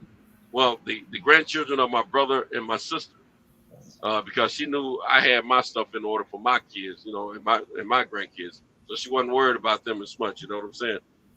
Which was cool with me. We had an understanding like that. But at the same time, when I found out, when I read the will, because I never read it till she passed or whatever. Well, she read it to me before I took her to the hospital, 3 days before. But we didn't get a chance for her to sign it and get it notarized or whatever. But anyway, I didn't read into it wholeheartedly, until afterwards. But the thing is, my mom really had no concept of what the value of the property was or is. And I had more understanding of that myself. And so like I was explaining to my siblings, she's got to set up where we just get a little piece each, and the rest goes all to the majority of it goes to the great grandchildren. I said, but the way the rate the entirety of the will reads out, I can do everything she wants and greater, and we still get more out of it because the value of the property was greater than she ever realized. So, but when you got a couple of people, just like what you were talking about a minute ago, 817, a lot of our people on this regentrification situation, they get offered some peanuts, thinking that it's some real money and not knowing that money is not going to last any time. So my siblings, they wanted to cash out ASAP right after she died. I ain't trying to hear that. I'm like, hey, look, once you get rid of property, it's it. It's gone for good. There's a slim chance you get it back once the other folks get it. So my thought was, we sit on it for a few more years, use it as a meeting house for the family, and hang out, you know, whatever, keep the property up. Eventually, we as the years go by, we sell it afterwards, you know. But better yet, we knock it down because it's such an old home. Knock it down, build 2 homes on that property. We're in a regenified area. Those houses going for $400,000+. We would have made off really well after we paid the construction loan back. Would have made off real well, and it would have been enough to do everything my mother wanted plus some for the kids, and you know, to give my brother and sister some extra change on top of what my mother was saying they should get. And but they didn't want to listen. And then there was a lot right next to my mother's lot. I wanted to buy that joint. I used to cut that lot, half of it all the time, you know, so my mom's house wouldn't look so bad. I wanted that lot. But I got so pissed off with my brother, man, I stopped researching it and didn't buy the property. And somebody else bought it. They don't built another house right there already. Santos, man, you saying the same thing. Me and my partner, the same one I'm talking about, his son fighting in the UFC. I mean, fighting UFC style fighting or whatever now. Mm-hmm. Me and him been talking about buying the plots next to our mother's homes for years. Yeah. You know what I'm saying? So we could build onto those and or not allow anyone to come in there. And if they did, they would have to pay us an exorbitant amount because our parents already own those. If we got those lots, hey, man, we in the money, right? The guy never wanted to sell to us. Of course, it was an older white guy. He never wanted to sell to us. We made him offers well over what you know prices for the land were for. Now he sold to some company or whatnot, and they built a house right next to my mom's. And like I said, they want 250 racks for it, y'all, on the south side of Fort Worth. Y'all can do y'all research, bro. The south side of Hooverland, Fort Worth.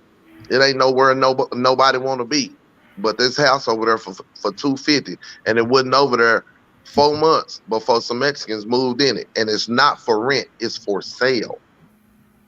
You feel what I'm saying? So my mama sitting next to her. Signed that Habitat deal for 35. Really probably paid 100, right? And she done paid us shit off, and she happy and proud about it, and ain't gonna move. And then she turn around and see them come and push down the tree next door to the house and put a house over there and charge over 250 racks, almost 300 racks for it. Now her mind racing. You feel what I'm saying? Right. Not understanding the gold mine that she's sitting on top of. Right. So I know it might not be. I know it's not the same topics that we normally own, y'all. If it's anybody out there, you know what I'm saying? We like to bullshit, talk about folks get beat up and shit too. But a lot of y'all got this same situation going on. You feel what I'm saying? And it's the reason that this shit is being talked about right now. For what reason, I don't know. I didn't know I was gonna come in here and even talk about no shit like this. But I'm telling y'all, man, it's something to get up on because a lot of us got a lot of shit going on right now and don't even realize. And our family's affairs ain't in order, and we right there and can help. Right. And see, I was reading something.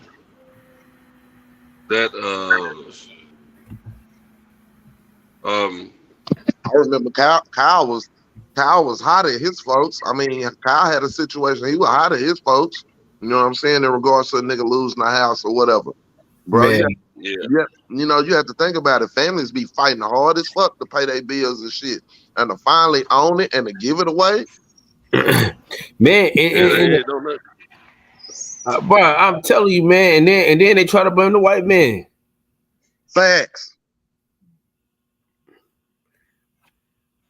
That'd be my problem, bro. You know what I'm saying? Nigga have everything ready for you, you fuck it off. And on the cool, it's a blessing for your family to have their shit in order, for your old people in your family to understand what the game is, right? And to have a will and to have shit in order. And all you got to do is little leg work. But it's left a little Larry or some shit. And you know little Larry ain't trustworthy. But Granny loved it. You know what I'm saying? And little Larry fuck it off. My cousin right now, my grandpa probably gonna leave him everything because he ain't worth shit. The same thing with Centos. Like my grandpa know that I be busting my ass and trying to work to make some shit happen. You know what I'm saying? And man, that shit pisses me off every time. It's like, bro, that nigga gotta get off his ass, he'll get the bag, you know? Hey, morning, fellas, man. What's going on, Pete? I've been listening to y'all, man. Y'all been killing with some a lot of information, man. I think people just got to learn what's the difference between assets and liability and start getting some assets, man. There ain't no magic formula, but you can get some assets. We just have a habit of getting too many liabilities. Way too many.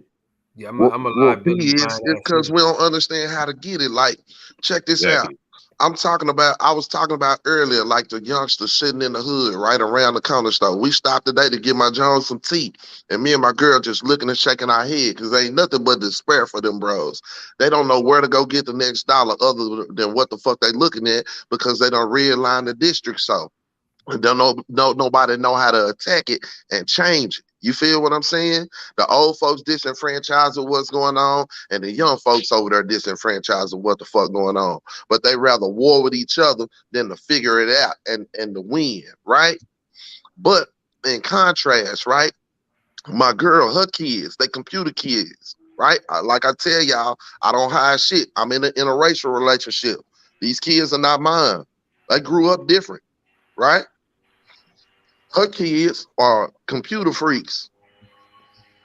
You probably couldn't get them to throw a ball 5 yards, but computer programs and how to edit and do all this shit and look at crazy video. They know American Dad, Up, Down, The Third, all Rick and Morty, all that old retarded ass shit, right? To me, right? And their social skills are low because they part of the computer and social media area. These fools make money online just bullshitting. Just bullshitting, bro. Just bullshitting. They make pocket money to go do whatever the fuck they want to do online making money. They at 16 and at 18, 19, they just fucking around on the computer. You did? My niggas out here in the hood, they out there on the block. They don't know how to get it like these young cats do, right? But what I'm saying, listen, but I understand what you're saying, but this is what I'm saying. This is what I'm saying. This is going to just tie into what you're saying. It's not how much money they have. It's not how they're making money. I'm just saying what we're doing with our money. We're not doing anything with our money that we could pass to anybody. We're not creating any assets where I can take this when something happened to me, or say I get injured. If you don't have any assets for somebody to liquidate to take care of something, you in problems. If your whole financial situation based on you going to work, you got a big problem. You out of there because something gonna go wrong. You can't work forever. You only got so many working years. And then if even your industries change, you might be priced out of the industry. The industry might shut down. So if you're not creating any assets, you got problems. Your family got problems. Pittsburgh T, you right, because look at our folks. What did they tell us, Pittsburgh T? You find you a good job, work there for 30 years, retire, 401k, all that old bullshit. The industry done changed over now. Now they don't want your ass working there more than 5 years before they trying to replace you because they know what the game is. Yeah, that's what I'm saying. Like if we have to get more financial literate because look, over the last probably like 5 years, they had interest rates at an all-time low. In our lifetime, we might have never see them interest rates at them rates again. And people didn't take advantage of it. Why? Because they didn't know how. Facts. That's why I was saying if them brothers knew how to fuck around on the computer and just sell domains and shit like that for pocket change, you think they'd be out there selling crack? It's the lack of knowledge, money. It's the lack of knowledge. That's why people perish. That's our fault. That's our fault. That's why they say that we perish from a lack of knowledge, man. But it's our fault. But I'm gonna tell you why it's our fault. Niggas so disenfranchised and so tired. You know what I'm saying? That they so willing to take the easy way out. They are willing to take the easy way out. And you're right, it's our fault. And then want to point the finger. That's why I say motherfuckers need to take some personal responsibility too. If you got time to investigate into a one of them football leagues or a basketball league, and you can keep up with players and stats and all that foolishness, you should be able to figure out some kind of asset, whether it be stocks, whether it be mutual bonds, whether it be property, whether it be whatever, any kind of assets you can create. You should be able to investigate some time. I don't even understand how broke niggas got time to gamble. When I ain't got money, I don't want to be gambling. I don't want to be partying. I don't want to do none of that shit. I don't know how you get fat when you broke either, because I don't want to eat shit. Like we have mental issues when it comes to money and how we able to cope and just slide by when we ain't got shit. Play It's this because we've game. been programmed. We've been programmed by that idiot box, by that school, and by all that other shit. Motherfuckers been programmed to think, you know what I'm saying, that they actually living the American dream and they ain't doing shit but surviving. Hey, listen. One of the things is I let my daughter dress herself. Like I let her pick her own clothes out, all that. Because I always say, man, I'm not finna put her in a fucking box. You know what I'm saying? And she be picking out some good ass outfits. I be like, damn, this little girl know how to pick some clothes and shit. You know what I mean?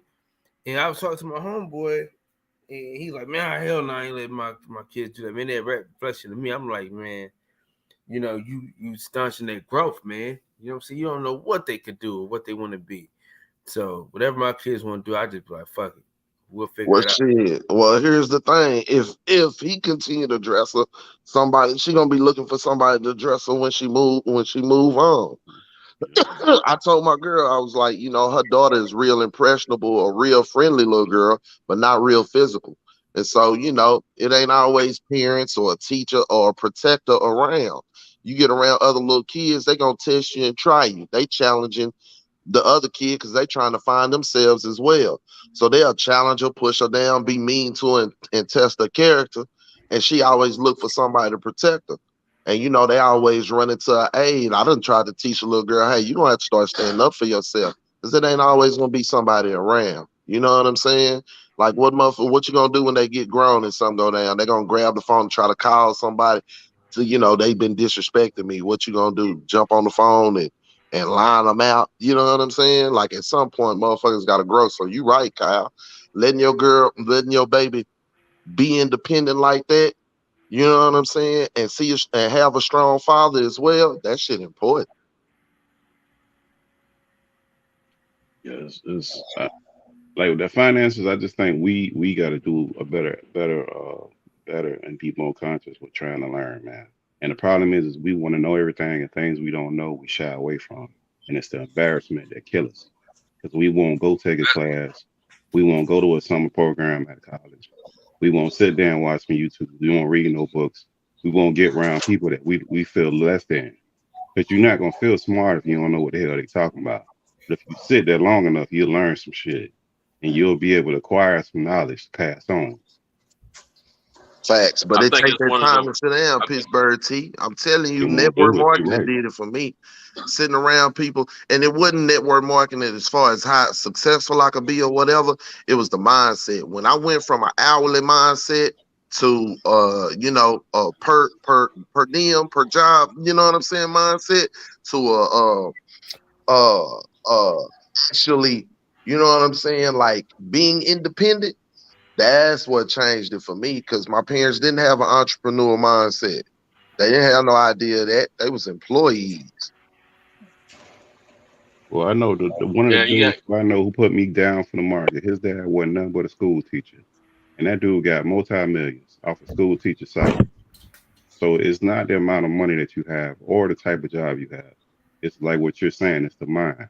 What are you doing with your money that you got left over? How are you rationing that money out? Because everything is done over a long period of time. It ain't done in no 1 or 2 years. You're not gonna create wealth in no 1 or 2 years. It goes back to education and experience. The people, the majority of people in the urban U.S.,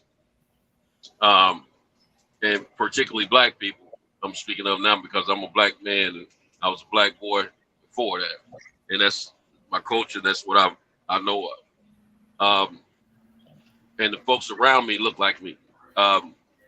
we wasn't being educated financially. And that's one of the weakest links in our community is the fact that we get taught a whole lot of things, but we don't get taught finances. And as far as, getting educated on, the best practices for growing your money, saving and things of that nature, because the people that raise us didn't have that education. The people that raised them may or may not have had that education, and it wasn't passed on. And, just like cooking, it's something you learn from 9 to 10, your parents. How to survive, you learn that from your parents. But the financial literacy, we're not being taught those things like we should be. It should be a part of everyday learning in the normal household of any American or any person on this earth. Well, Centro, we don't get that. We have to understand it was also strategically that type of knowledge that we did gain. That we did gain throughout some of those years was strategically destroyed with integration, right? You're gonna pay. Yeah. Okay, you want to sit at these seats and eat in these restaurants. Guess what?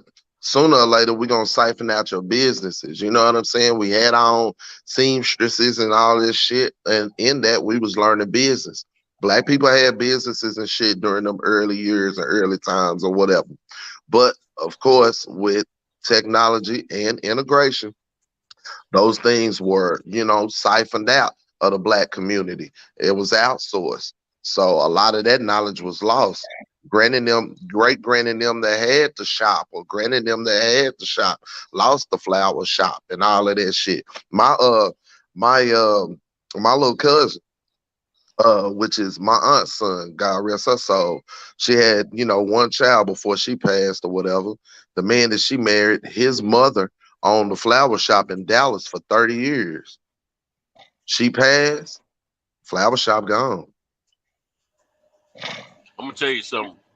One thing I've noticed in every little small country that I've visited, let alone some cities that I've visited, you have like a certain it's embedded in most cultures of people around the world. In most of these cultures where there's poverty, it's embedded in them natural entrepreneurship because it's a state of survival. You see, you go to these little markets and everyone's trying to make some money, or you go here or go there and somebody say, hey, can I help you with that? Because they're trying to make some money. It's part of survival. That's entrepreneurship, in my opinion. That's the way I view it. And so we have that naturally. But I'm going to tell you one of the things I've noticed in this country. Well, I ain't going to say this country because I can't speak for the whole, but I'm going to say in my family that I've noticed. Like when my son when he was a kid, I used to take him to the flea markets with me. I've been a hustler since day one. That's what it's embedded in me, period, in my DNA. I used to take my son because I didn't want him depending on somebody else giving him the opportunity to clock in and clock out, and they can also control his life by threatening him to fire him. So I wanted to teach him, survival skills like that. And it wasn't just survival, but it was also entrepreneurship I was trying to teach and trying to learn same time myself. My son's mother, he needs just get a job. He can get a job and work and this, that, want him to take what they say is a safe route. I'm not teaching my son not to have a job. I'm teaching my son that you can get that job and you do that for however long you need to until you can do better. But always have in mind to create your own way. And I'm still trying to teach him that, you know what I'm saying? But right now his head he's too weeded out to understand, what I've been trying to teach for the last few years. So he's not beside me running this business right now because he didn't show me the leadership initiative when he was with me the last time, and he just wasn't ready. But anyway, his mom to this day, his mom is begging me to bring him back into the business because he loved when he was working with you and this. And I've said, I have every intentions and I love when my son worked with me. I have every intention to bring him back into the fold, but not until I see some initiative of leadership from this young man. Well, it ain't necessarily that I got to bring him in a leadership role, but he got to come in with the ethics of quit playing around at nighttime, getting high, and hanging out, getting drunk or whatever, and then be late the next morning because I don't play about that. You know what I'm saying? I feel you, So OG. I'm telling And you, it's got to change. here's the thing. Look, OG. I think when it's our own, the communication is so difficult. You know what I'm saying? Because all them preconceived notions that a motherfucker in their head think that you have, right? See, like you might be trying to come pure this time. Like I'm trying to be 100 with you, son. You feel what I'm saying? You might pick him up, ride with him out somewhere and be like, look, son, I'm really trying to be 100 with you, right? So he can put all his guards down and then really understand what you're saying. You might be on that shit, right? But since y'all family and y'all got history, good, bad, or indifferent, right? And he a young man now, he's smelling his nuts. He trying to find his own way. Remember, we black men who lack identity, right? Truly, right? We still trying to find ourselves, even when we got that figure around. He's smelling himself, trying to find himself. You trying to tell him some shit and still got him, trying to live up to certain guidelines, whether you have him established that way or whether he feel he needs to do that to earn your respect. So he really not hearing what you're trying to tell him. You're really trying to save it. I just think it's the approach. You feel me?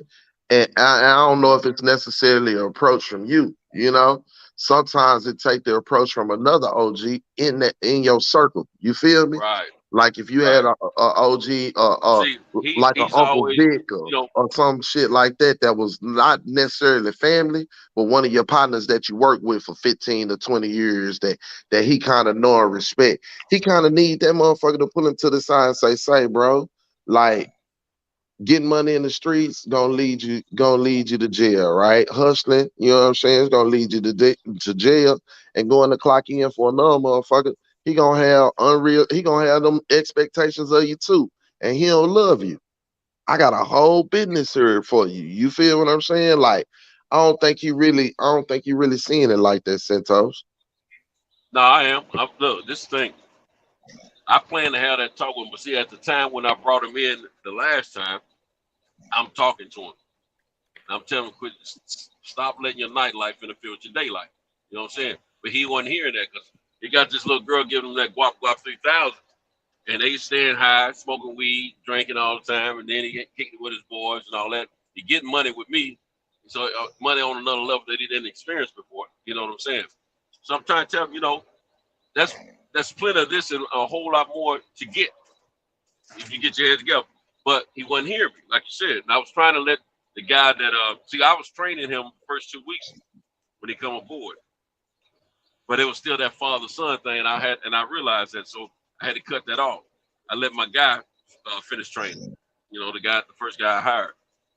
And I told him, I said, don't cut him no slack. Make sure he learn everything, the way he's supposed to learn, do it the right way. If he give you the slack, let me know. I'm gonna check it, So they were cool. They only a few years apart. The guy I'm talking about, that's who Mex puts me in the mind of him every day, man. But that's another story. But anyway. Well, remember, let me just say this part of it. I'm gonna let you guys keep going with it. Let me finish my story. I'll forget some stuff. Since he wasn't working with me since then, now moving forward, now that his mother and I are at a cordial point in our life where we can communicate and get along, she's been begging me to bring him back in. She said, you getting old, you need help, this, that, you shouldn't be doing this, doing that, as much as you work, blah, blah, blah. I said, yeah, that's true. I said, but at the same time, I can see me being around y'all as much as I have this summer. I can see he's still not ready. I said, don't worry, I'm gonna talk to him. I said, I have every intention on getting with him because that's my son. And I'm not going to be here forever. He's not going to be here forever, but at least I can kind of pass the torch a little bit. You know what I'm saying? So I have every intention on talking with him. But see, I'm trying to let her know she can talk to him too, let him know what her and I've talked about because he'll hear her before he hears me about a lot of things. But because of the relationship difference, you know what I'm saying? Because I've always been stern with him, coming up as a kid. As an adult, I'm not as stern because I don't have to be as much now because he's a man now. He's been married and everything. But see, one of the problem is I'm trying to let her see he's got it too easy. He's at home. He's in your house. Facts. He got 3 kids. Facts. You know so what the I'm saying? one that's pampering him, the one that's pampering him, if she set the expectation for him, too much. Yeah. We were dropping my grandkids off, man. His 2 older kids. We were dropping them off. They live about an hour from him. And we were riding back. And she started telling me how she's getting tired of him doing this, doing that. I'm just listening. I said, well, look, let me say something. I said, don't take it the wrong way. I said, just understand this comes from love. We're talking about our son, not your son, not my son, our son. And I just broke it down. So I said, he has it too easy. I said, I'm seeing a whole lot more than I hadn't seen in years. Now I understand the dynamics of everything. I said, you doing it all. You know, yeah, you claim he's a good father and all that just because he's around. But what is he doing? You know, what bills is he paying? You know, let me tell you the real. She's been with she's been with her company for 21 years, as long as I've been married. Okay? She's stern about getting a job and keeping it. She's always been that way. Good for her. That works for her. And she's got a darn good job. She makes darn good money. You know what I'm saying? But the thing about it, she's at home with her mama. And he's at home with his mama and his grandmama. You dig? That's the dynamics of this household. Very small house. You know, what level of bills is he being responsible for? Even if he was responsible for that entire house, he would still have money left. You dig what I'm saying? And then the mother and the grandmother are carrying the weight with the kids. I go over on Thursdays and some Fridays, and I try to relieve the grandmother, you know, so she don't be all day with the smallest baby, my little granddaughter. Sometimes I take the granddaughter with me, you know what I'm saying? After driving overnight. You dig what I'm saying? The thing is, they're carrying the load for him. Now I help out because I'm trying to help people who don't who shouldn't have to be in that position to take care of these kids. But at the same time, I'm trying to tell his mother, making it too easy for him. You know, if she telling me she told him a while ago he had 90 days to move. Well, I know at least 6 of them days don't went by. You dig what I'm saying? And I've been coming around strong. So, ain't no movement over there. That's what I'm trying to tell you. He doesn't have any leadership partner. Now, when he was married, and right after he got married, he wasn't staying at home. He was starting to, you know, so he got used to having some, more responsibilities there. Yeah, somebody to be responsible for. Santos, I was the best me I was as a young man was when I had some kids to be responsible for. They wouldn't mind, but the relationship I was in, the shit I had took on, you feel what I'm saying? I just wasn't responsible for me. You feel me? I halfway do me, you know, but when I know somebody else depending on me, I'm gonna stand up. That's what I'm saying. I'm my worst. I'm the worst thing for me, because I'll put me last and put a motherfucker who don't value me good first. He sound like you know what I'm saying? He don't really value himself, fam. Because if he did, he'd pick himself up and jump in the game. All he care about, man, is he'll go to now. My son will work. I give him credit that once he get there. Now see, when he go for the other man, he's showing up on time, all that. You see what I'm saying? Until he start fading, and then usually when he get fired, because he ain't showing up on time. He does a good job when he's at work, though. He'll work his butt off. But the thing is, he don't strive for more on the job. See, every job I go to, man, I'm trying to be my best at whatever I agree to do, because not only is it going to help me, but at the same time, if there's an opportunity there, I want to be I want to be a part of them, considering me for that opportunity. You know what I'm saying? But I do it for me more than anything. However, this boy, he just go and get his hours in, and come home. That's it. He forget about work, find the next joint, and he find it up, smoke. You know, I mean, it's just what he do. Him and all his friends, and being that he's at home with mom and grandma, and they carrying the load with the kids. What has he got? What responsibility? All he's doing is, you know. He used to save money. I don't even know if he saved. I don't know what he's doing, man. But I ain't hearing nothing about he's about to go get an apartment and none of that stuff. You know what I'm saying? Crib, none of that stuff. That's when a young man is making this move to do take care of things like that, then I can see some initiative. I don't see none of it. But I'm right now, the reason I hadn't had that talk with him because I'm just getting back in the fold where they'll allow me to have my time with my grandkids. I ain't trying to kill that. You see what I'm saying? Once I get a stronghold with these kids, like the 1-year-old, crazy about me. You know what I'm saying? Love me to death.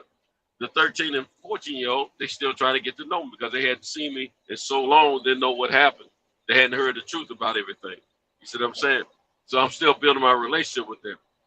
They don't live in Nashville. They live an hour away, you know. So the thing is, I got to rekindle all that situation, let them know who I am, let them give them something they can miss or they will miss. So when they don't see me, they ask for me. You know what I'm saying? Or they call me. See, you know, make sure they have my number, all that kind of stuff. One of them got my number, the other one doesn't. I got to make sure the little girl get my number too. You know what I'm saying? And I'm trying to get to their mother so I can establish my own relationship with her. You know, rekindle that. You know, because when the other people hold the dice, like my son, he hasn't done a good job of keeping those kids and not connected, which I blame him for a lot of because they're his kids. But his mom has been the controlling factor. She's the only one picking them up an hour away. She's the only one taking them home an hour away. I mean, she's doing too much. She feels like she's in total control. She feels like they're her kids opposed to his kids. You see what I'm saying? So the boy they're not letting him have the responsibility that he needs to have.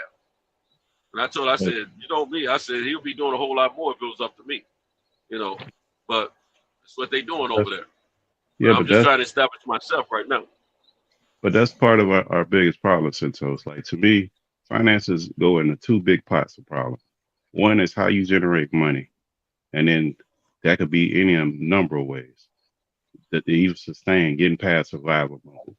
That's the first problem. Then once you get past survival mode, it's investing. Those are two things that we don't spend enough energy in. And the thing that's most destructive to even get into that place is Black culture. Black culture is trash when it comes to finances. It's purity garbage. What's being promoted. Buying as much nonsense that you can't do that with as you can get your hands on. That's so destructive for our community, it's made funny. Because no matter how much you push it, once they hit the door, they out there in what they believe is Black culture, what they're being told and programmed. And it's so destructive and it's so harmful to break that down. Even in my own household, my kids know. Once they get out in that door, you fighting against that stuff. Knowledge or not knowledge, that's what's out there. It's everything opposite of what you need to be doing to build a family and be successful in life.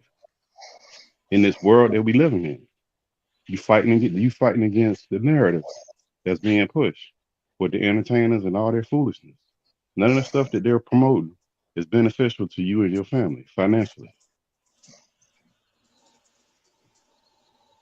Yeah. Well, I'll tell you what. I agree. When I grew up in my household, my mother was single parent. It must be Mike full asleep with. What we were taught in our household, it come down to education.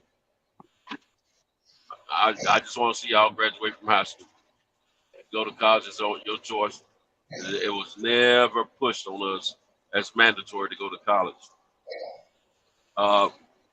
Now, we never were pushed to make the best possible grades, you know, like A's and B's.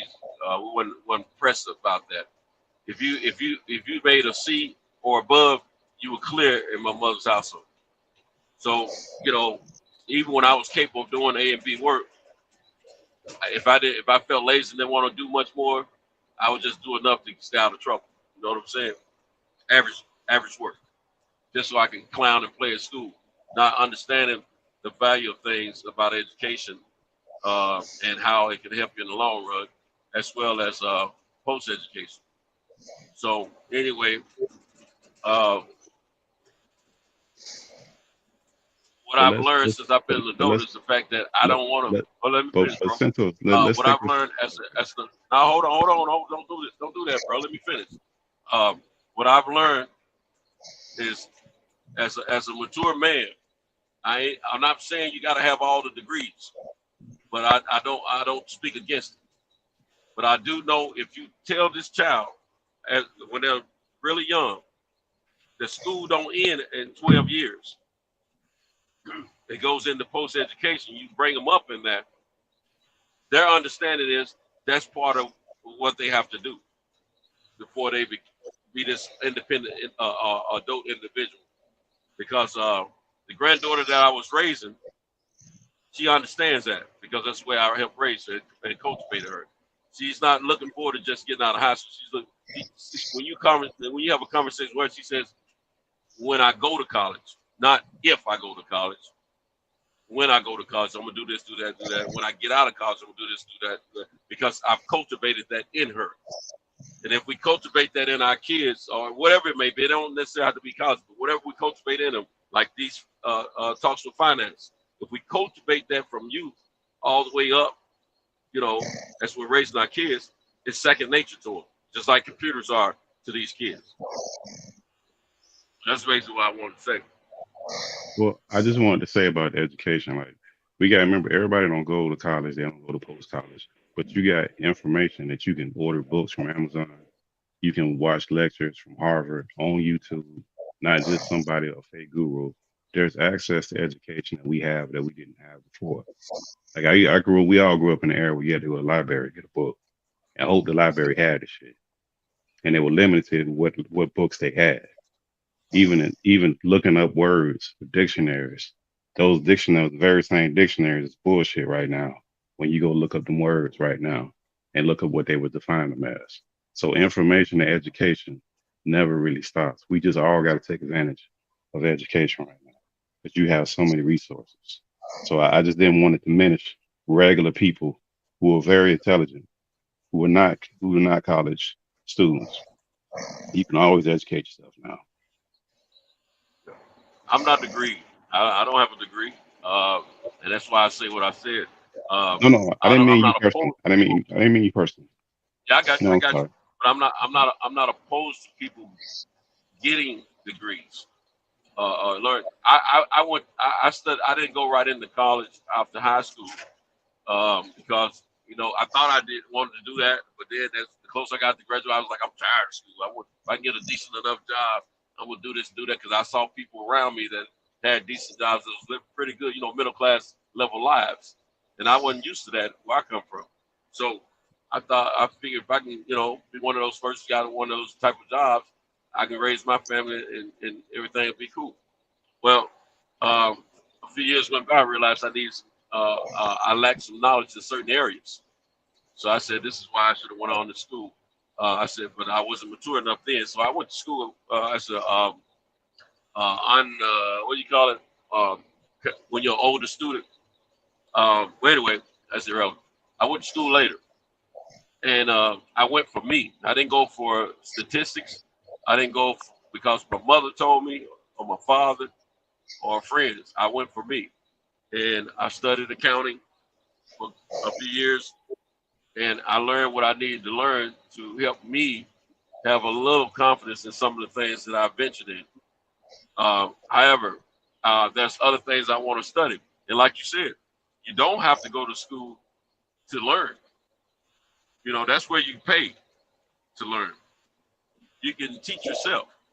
And there's so much access out here, like you said, online and other areas, libraries, all that.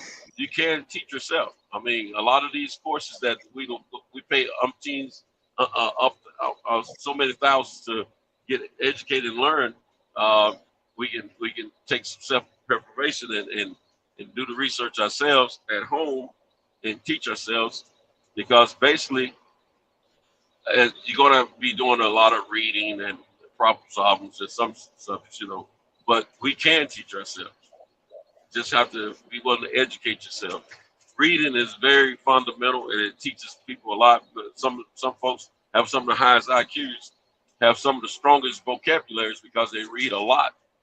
The old saying, if you don't use it, you lose it, which is true. When I was in school, my vocabulary was strong. I could write a paper with no problem. Now, me thinking about writing the paper now, it's going to take a lot to get me started on. But once I get started, the words will flow. But at the same time, getting started is the problem for me. It used to not be a problem before. It's because I'm not using it every day, But yeah, you can educate yourself. I totally believe in that and agree with what you're saying. And we just got to do more of that. But the encouragement needs to happen at home from the adults in the house. Educate the young and educate them on the fact of what they can and cannot do, for their better, to better themselves, and take care of themselves and their families when that time comes. But like I said, I feel that all these things, it's easier for a young mind to learn versus an older mind that's been filled up with a lot of information, good or bad, that has gotten a little lazy, a little settled in the ways, things of that nature. But if you start these kids off learning when they are eager to learn, when they're like sponges, that stuff can soak in so much better and become second nature to them, to the point it's nothing. Just like these kids are coming into the world now. By the time they're about a year and a half, they're so comfortable around electronics, electronic devices, remotes to the televisions, telephones, tablets, desktops, second nature to them, and they're gravitating to it. So you start them young, and next thing you know, they they'll just be soaking up more and more information as they go. They've got a lot of information at a quick point in their life instead of later. There's some kids 5 years and younger know more about, know they were around a computer way better than a person in their 50s in a lot of cases. It's crazy. My little step grandson, when he was 2 years old, was already reading. Now, I'm not talking about no cat and mouse words. I'm talking about some real vocabulary. I made sure that he wasn't just remembering what he saw on video. I made sure he knew what he was looking at, and knew how to read, had the phonics and all that. Made sure of it. Yeah, I wasn't the only one. We all played a role there. But I made sure that was done. Y'all invest a lot of time in that, I'm pretty sure. Which that's good. That's better than trying to be an athlete while he's little. That's something he can take with him no matter what. And then you know what else you can do? Like look, right now, every year, Harvard do this course. It's called CS50. It's a Harvard course. They do every year and they update it. It's a computer science course given by a Harvard professor, and they refresh it every single year. MIT do it every single year. They have open coursework on different stuff being taught by professors. It's on YouTube for free. It's all kind of information out here now. And it's no gimmicks. Yeah. It's just you got to put the work in. Yeah. Got to put the time in. That's it. It's a lot of real stuff going on. Then we got the fakers out here. People believe fakers. Because a faker, all you got to do is give him money and get out the way. And when nothing ain't you off tonight, man? Oh, yeah, I'm off. I'm up doing some stuff. That's why it just dawned on me. Okay. Yeah. Yeah, I'm doing some stuff. I just heard y'all. I was listening to y'all for a minute. Yeah.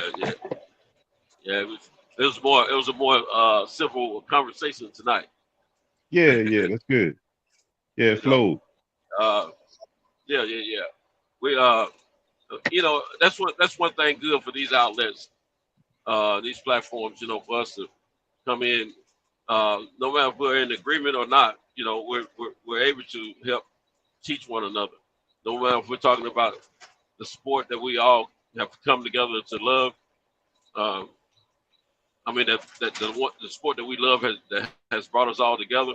Or if we're talking about some, life situations that's important to most of us, we need these kind of situations from time to time, because it's never a dull point when you're trying with somebody.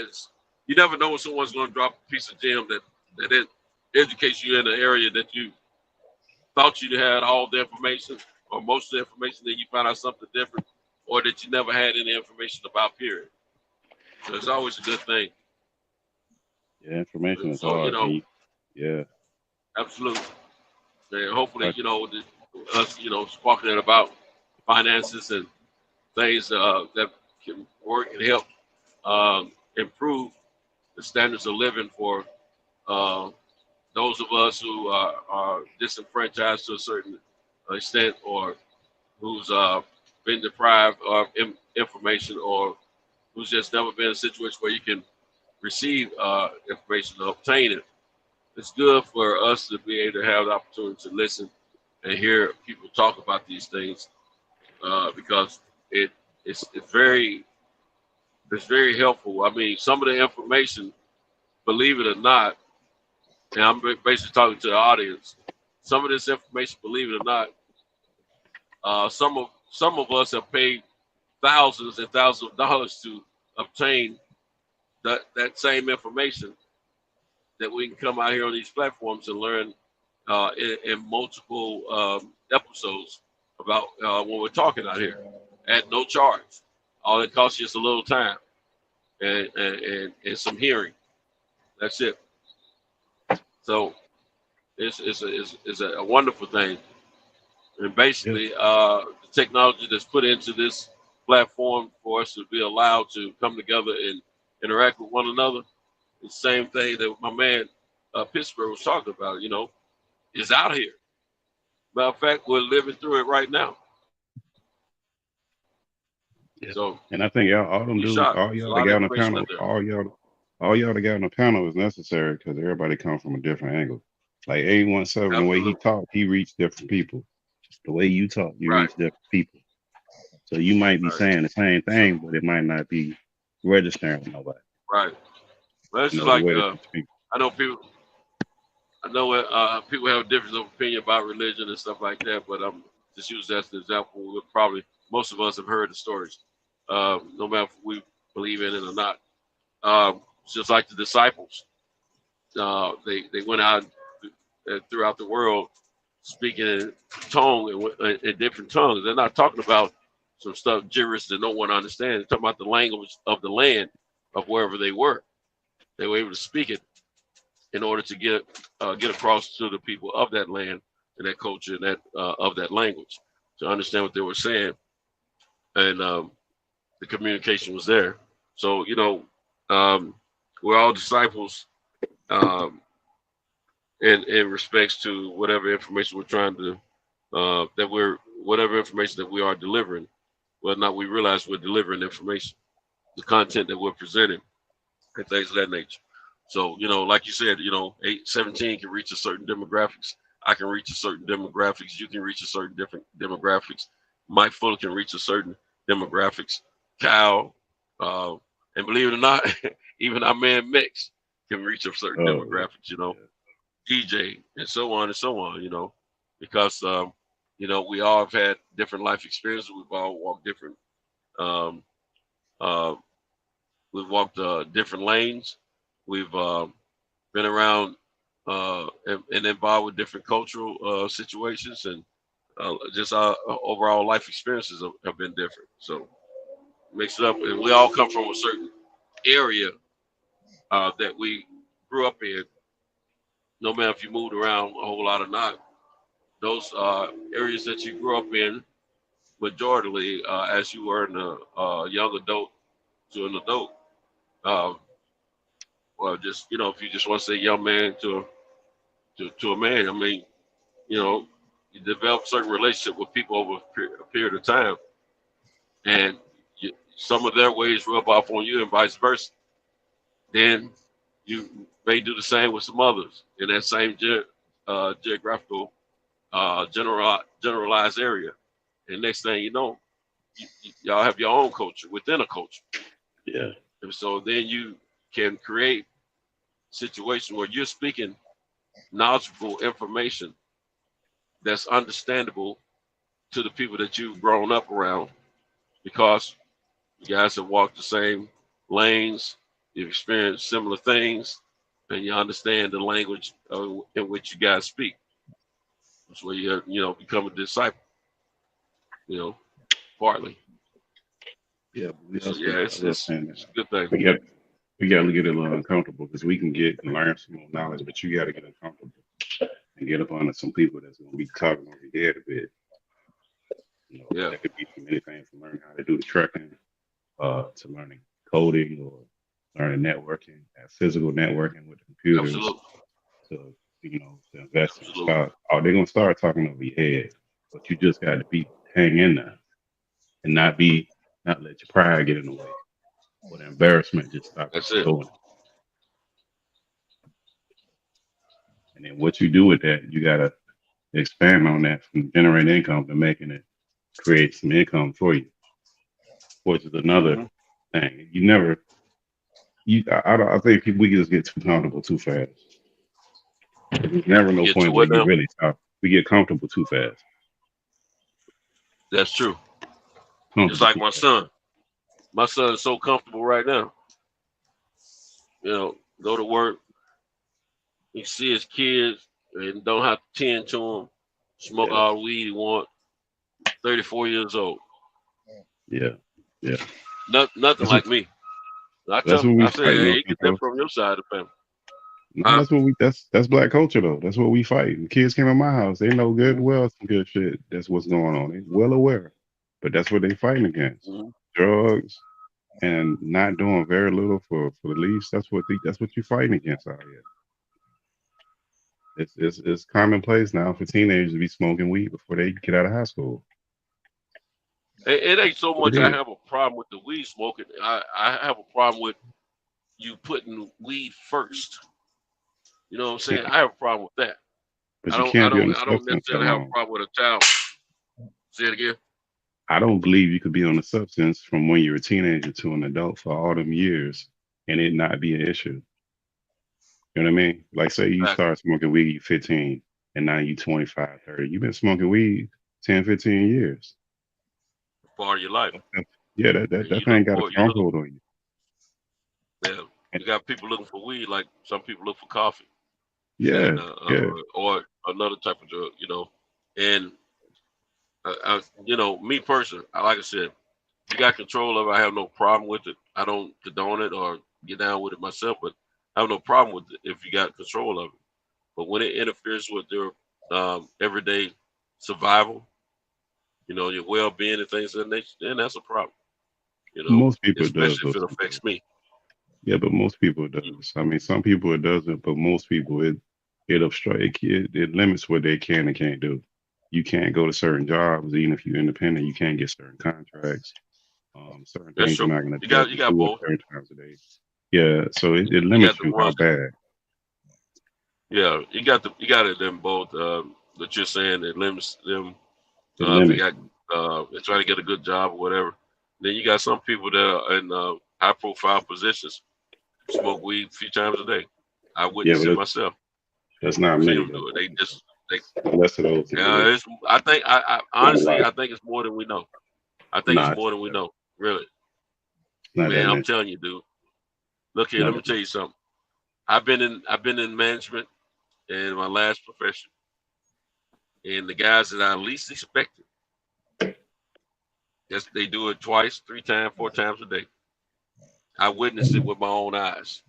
No, I work at a job where I know the plan dudes clean cut all American boys. You know what I'm saying? No, I'm not saying that. I know I work at a place where plenty of people do it, but if they get caught, it'll end their whole career, livelihood, everything. Yeah, that's no doubt about it. But I'll be more comfortable placing my bet with my money that more people do it than less. They do it in corporate America and any other job. Yeah, they do it. What I'm saying is they're doing it. They're doing it with the unbeknownst to their employer, right? So at my job, if they ran through and started, most jobs, if they go through and really drug test, it'll be a high percentage of workers that'll be kicked out of that. They wouldn't even have workers. So they don't even want to know. They don't even want to know. But if you put yourself in certain situations, then they have no choice. You get in an accident on the job, they're gonna drug test you. And you're gonna be gone. Absolutely. And an accident is that. It's something you didn't predict, you didn't act on, it just happened. Something fall on you, That's part of workman's comp now. You getting workman's comp for a extended period of time or initially going in it, they're gonna drug test you before they pay their claim. Yeah. So Yeah, as we say, because that workers' comp, you know, knowing what I know about it, now I see why employers, you know, deal with it the way they deal with it. Yep. I don't want to be, you know, as a possible future employer, I don't want anyone that works for me to be playing with me when it comes down to that kind of thing, you know. Do your thing, because that workers' comp it's good to have, but when you gotta do pay them extra premiums or whatever, or pay somebody for out of it that's not giving you any work. I mean, man, ain't nobody really wanting to do all that. Now I understand why some of the investigative situations they wanted to put me through.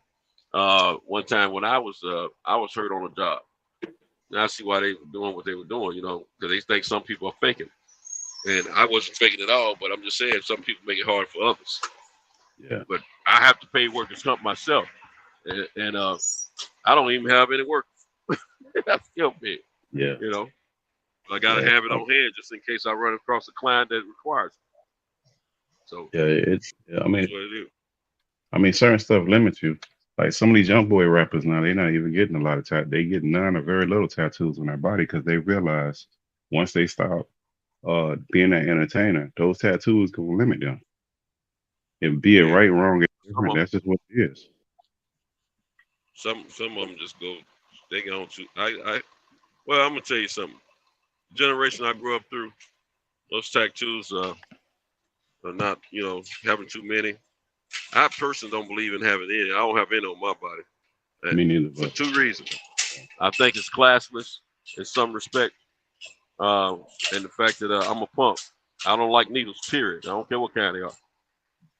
And but at the same time, it's becoming one of those things. Okay, like a lot of people didn't like people that had dreadlocks, but now they're accepting it.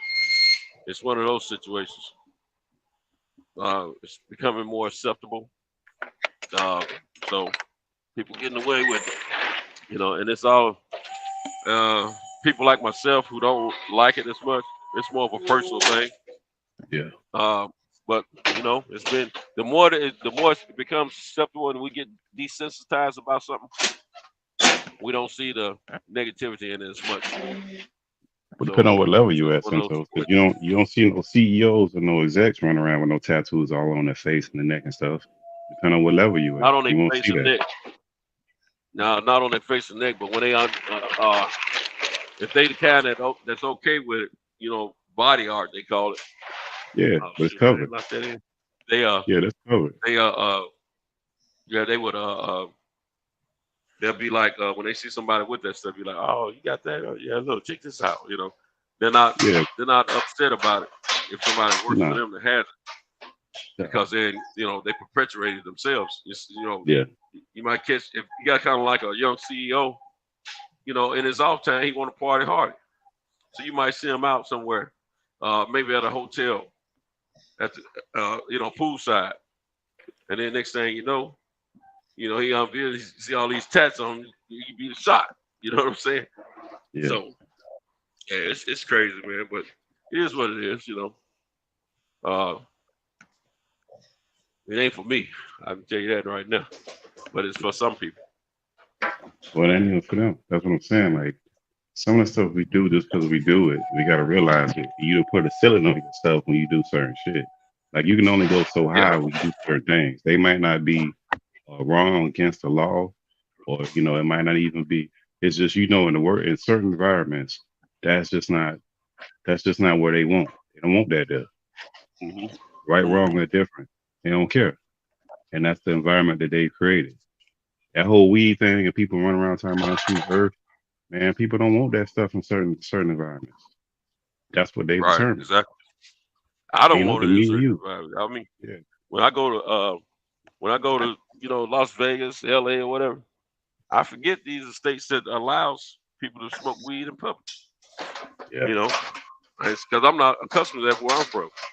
Let alone the fact that I don't smoke and never have, and I don't get down with it. Cause see, it smells so bad when the person got all their clothes and all that. I don't even like cigarette smoke. So I'm one of them kind of cats. So it's I don't like all that. I don't look when I go in public. I don't want to smell like I've been outside all day to somebody else, and I don't want to smell like I've been smoking all day, whatever I may have been smoking.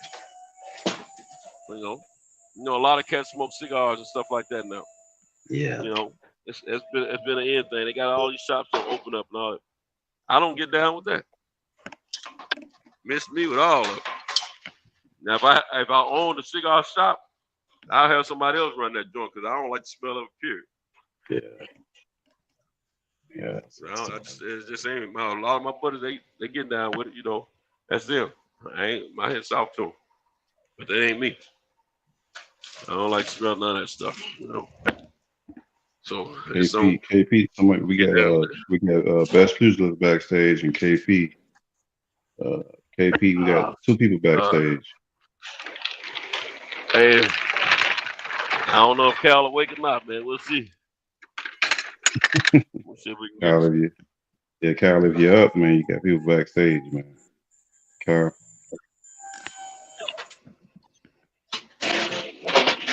Yeah, two mature brothers with mature minds that can help educate as well. Oh yeah. Be a lot of nice, strong panel to have together right there. Yeah. I get in the truck, man. I'm gonna see if I can get hold of. Yeah, because we've been around this stuff for a long time. Honestly, and it's the whole industry changed when it comes to that shipping and trucking stuff. They changed. The clearing stuff never changed. And when you get in them try this, they gonna drug test the hell out your ass. Yeah. They don't play that. That's how they know when accidents happen and stuff like that. They know if a person's on something or not. Yeah, that's the first thing they do. Yeah. Yep. Like that dude, his brakes went out, ran into all those folks. They were trying to give him 110 years. Oh yeah. First thing they did, check his blood. Blood alcohol test. Yep. Yep. Take your pee, take your blood. I'm gonna try. Just bear with me. I'm gonna mute for a second. I'm gonna try to get Cal on. Okay.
Yeah, I'm on. What's up, fellas? What's happening, bro? What's going down, Best Pugilist? Good to hear from you this morning, man. I'm good. Yeah, you want to add to what we were talking about, brother? I seen y'all was on, so I said let me jump on real quick for a little bit. KC ain't backstage, Cal. He probably let KP probably He was on back there with me for a while. Yeah. Okay, for a while, so he probably don't veer it off then. Hey, if you can mute Mike Fuller or just take him all the way out, that'd be cool because he getting Yeah, some he of that fell asleep. educational sleep. Yeah, he getting that educational Mhm. sleep. He regenerates so he can come Yeah, back can later. mute him. Yeah. Yo, what's up with the fight, He man? The back fight there. still on or off? What's up with the He fight? back there Fight since still on? Hey, KP back there. Oh no. KP still back there since Yeah. Oh, is it? Hey, Yeah. Cal. KP's he's backstage, man. He's backstage, man. Yeah, I don't hold the phone up now. They probably gonna answer again. Yeah, I Hey, want. I'm saying well, if they fight DJ said canceled or DJ say he heard still going. DJ say he read across a video or a message or something that said that the O2 said they still moving forward with Yeah. the fight. Well, yeah. I Reggie don't know. Owens had some thing up about that. He read a thing from, because first I was saying one person saying it was canceled, then I saw one with Reggie Owens saying that he read something from the O2 Arena saying that, that it was still going on. They giving their condolences to the Queen, the family, the royal family, but that their events are going to still be going on. Mm-hmm. Yeah, Reggie Owens, he got it on his channel. He read it. He Yeah. went to some site and read it. So Okay. they put that up, that it was still going on and stuff. That's what's up there. We'll look forward to that. Yeah, I hope so. Yeah. I hope they do. Yeah, I like to see it. Yeah, I watched that. Did you see the whole thing? Did you see the whole the interview? With them sitting across from each other. The face to face. Yeah, that face off thing. That Yeah. Yeah, Is you that seen the whole thing yet? with Nelson? With your boy Nelson? Yeah. I saw parts. Yeah, you seen the whole thing yet? I haven't seen the entirety of the whole thing yet. But Yeah, I I remember watched it the other day. I thought Clarissa said something about. I thought they talked about them sparring a few years ago. Yeah, they mentioned that too. Yeah, they mentioned that too. Clarissa said, "Ask her what happened. She know what happened." Yeah, she said they sparred got the again best like of in 2014 or 16 or something like that. Yeah. She got the best Right. of. Yeah, I ain't gonna lie though. That interview, that shit was definitely an eye opener, man. Chris, that shit, I ain't Remember gonna I told lie. you, That shit changed my whole view, man. Yeah, I'm Bro, telling that you, shit dude. that changed my whole view. 'Cause remember, I was leaning towards Marshall, but shit, I ain't gonna lie. That interview and seeing Carissa, her confidence level, and I was like, shit. I gotta go with her. Work. I gotta go with her on this The way shit. she looked 'Cause I at was it. rooting She for looked at it her. like easy work. Yeah, I was rooting for her anyway, but just feeling like strategically, like shit gonna be tough. But I'm like, man, seeing her confidence, like she just confident as hell, man. And I'm She telling like you, man, the Cassius- volume of she like punches Cassius that Clay out this motherfucker. You know what I'm saying? Like the way confident as hell. I was right. like, yeah, I'm like, nah, she winning this shit. She does seem like she's so, like she's like mentally sharp, like Sure. like when I'm listening to her talk, like her responses, like it's so like natural and it flow like her logic, like I just can't see, and she just seem like you can see her, like her being raised with the way her life was, like like you can see between her intellect, her street shit, everything, like she just gonna be tougher in there. Like, yeah, you might punch, but like ain't no way you gonna outdo me. Like she just gave off such an air. She gave off such an air of confidence. Like I was like, I can't go against that shit. I don't care. Like I haven't seen nobody that confident. This girl's since, not like, on her level. Like more like Young Money May, when he, like his confidence level, like he sound like when he was talking about when he was gonna fight Arturo Gatti. Man, he was like, yo, he a C fighter, yo. Yeah, that too. Yeah. I'm an A fighter. Yeah. He a C fighter. He can't fuck with me. Basically, like that's what it's reminded me of. He was letting them know what kind of, he was just making a clear statement at that fight. Yeah. At that fight that he was making a clear statement. And it started in them interviews between an A fighter and a C class fighter. Yeah, and it was showing, and it started with those interviews, and that's what I was like, wow, like. Wow, and it wasn't that he had nothing personal against Arturo Gatti. He had respect for him, but the thing is, the sport of boxing, the industry itself was totally against it. Yeah. You know what I'm saying? Yeah, he just was supremely so he had to show confident, him. and that's supremely confident, and it was coming across in his interviews, and it eventually came across in the fight. And right now, it's coming across in the interviews, coming across because she had her looking dumbfounded, yo. Now, some people, you know, she clearly, Clarissa, she got the mouthpiece like a black girl from America. You know what I'm saying? So she's selling this fight though. She's selling it. Yeah, she was looking dumbfounded, and she was like, Don't nobody want to see it after seeing that kind of stuff right there. Something wrong with them. When you lost the gold medal, I'll see where you out let down about your that. whole country. You let your whole country down. She was sitting there looking stupid. I was like, yo, it's a wrap. Once I seen that shit, I like, it's a done deal. Yeah, I like, it's a done deal. She gonna outwell, cause really what that's showing me, like, at any point she just gonna outwell her. You know, that's what I'm saying. Like her will, you can see her mentality is strong. She just gonna like outwell her. You know, I'm like, wow, quite interesting.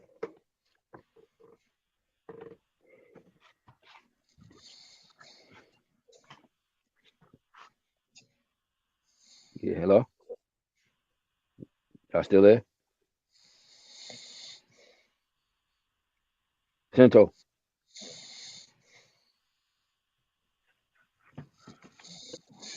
Sento, you still there?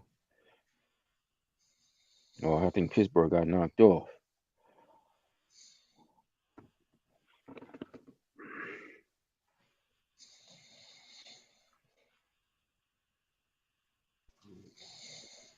God dog, man, I bit my tongue, man. Hello, you hear me? Yeah, I call Hello? I call Cal. Oh. Man. I call Cal trying Yeah, to get I think KP back in. Yeah, I think Pittsburgh got knocked off, and KP, he's still there. I think Pittsburgh got knocked off too. Yeah, he did. Cal said he I didn't see don't see KC him. back there. KC might be in and out. KP. Yeah, he was on there one time with me though. Yeah. Yeah, he said I just read the comment. You know, he said he was back there at 8 minutes after 4.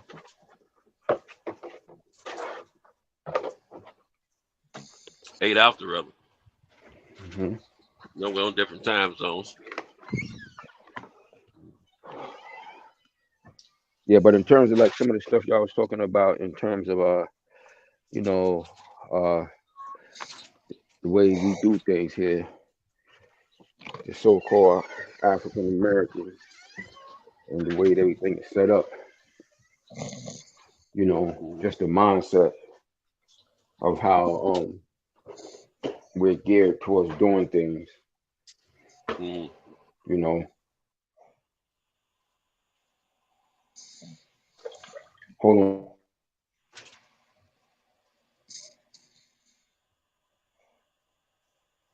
I'm different. Yes, I'm different.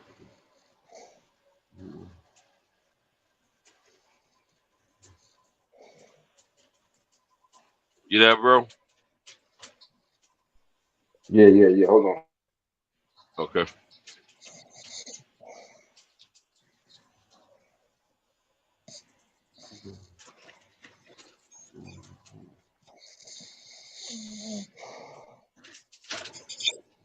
Man, Fuller getting some much needed rest, I guess. Oh, there we go. We got KP from KC in the Easy for Sheezy. I'm in there, huh? Yeah, you in here, man. Yeah, man. All we need is Pittsburgh to come on back. Yeah, you. Hey, yo, Sento. What's up, bro? Yeah, what's Can up, y'all bro? hear me? Yeah, we can hear you. Yo, I was coming up because I had just woke up and I heard y'all talking about I think you was talking about your son or something like that. You on 817. Yeah. And like y'all was just saying, best pugilist. I think it's a cultural problem. And Pittsburgh was saying it too.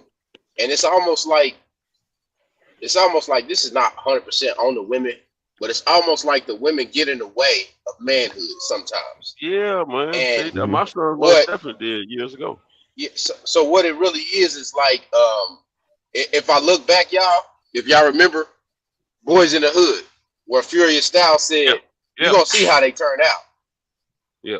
And he was like, you got responsibilities. That was my nickname that my stepson, my youngest stepson, and my son gave me. Hey, but because men make men. You understand what I'm saying? Like, men make men. You can't bypass that. And then when you guys go back and you look at movies like remember 300? Remember 300? Where the boy was took away from the mom, remember? And he had to go hunt. So that was a rite of passage in Sparta. If the boy didn't do that, he couldn't become a man. So it's almost like most of the time in our community, the women will inhibit the boy from becoming a man. Sometimes intentionally and sometimes unintentionally. But when it happens, it stunts the boy's growth to be able to provide for the people around him. Because at the end of the day, most men have to be providers. All of us have to be trained to be providers and protectors. So by stunting his growth, typically what happens is he leans on the women afterwards, after they stunted his growth. Yeah, very true. And he never becomes an actualized man. He becomes the type of man that we don't want to be around. Men don't want to be around a man like that. Yeah. You really can't stand it because the level of accountability and responsibility you have, it's not the same as that person. Because you see that where they're lacking, but the group has already, it's already like, it's kind of almost like the group shuns the man that's more authoritative and more disciplined, and they accept the boy type of man, if you will. You know what kills me? When the woman will say, "Yeah, you showed him this and showed that, but you didn't show him you didn't show him love because you know if you're a stern man with your son because of what you've been through yourself and what you want to keep him from going through, or you want to teach him to be ready for, you're not showing love to him." No, it's different. But that's actually it's different. No, but that's actually a form of love. That's a form of love. That's a great love form of right love there. because you don't want him to have to go through what you went through. You know what I'm saying? Because if you didn't care, you wouldn't. If you didn't care, you wouldn't be trying to teach him that. You let them flap in the wind. Love. And just feed them, Yeah, feed them that's and love. clothe them and house them. That's it. You know what I'm saying? But part of teaching, see, some women got this wrong, man. They think that, if they think they got to be the friend to the child. Look, I can be your friend later after you get this stuff in order that I'm trying to teach you to do right, the correct way. Once I see you can do that the correct way, then we can be buddies on, but at the same time, even if we're going to be, buddies in one sense, you got to know you got to respect me as your father in another sense as well. Don't ever get it I'm your father first. I'll be your buddy later on. You see what I'm saying? Now, my kids now, I try to drop a little knowledge on them from time to time when it's necessary. I mean, or if they ask for it. But I don't impose my will on them by any means at all. My son's 34, my daughter's 33. I let them do them. They ain't directly in my pocket anymore. I've taught them to the point where they are today. I ain't saying it's my job to stop teaching, but at the same time, sometimes they don't want to be taught. You know what I'm saying? And what you gonna do? You gonna jerk? What am I gonna do? Jerk my son up by the collar and say, "Look here, little sucker, I'm your daddy. You better listen to what I tell you." No, it ain't gonna work like that because first of all, he's fully grown man now, biologically, and he ain't trying to hear that. He just like he ain't trying to let the next man in the streets jack him up in the collar. He definitely don't want his father to jack him up in his collar. He might not do his father like he'll do somebody in the street, but at the same time, he ain't gonna take that kind. Of course. So yeah, it's too late, man. He's grown.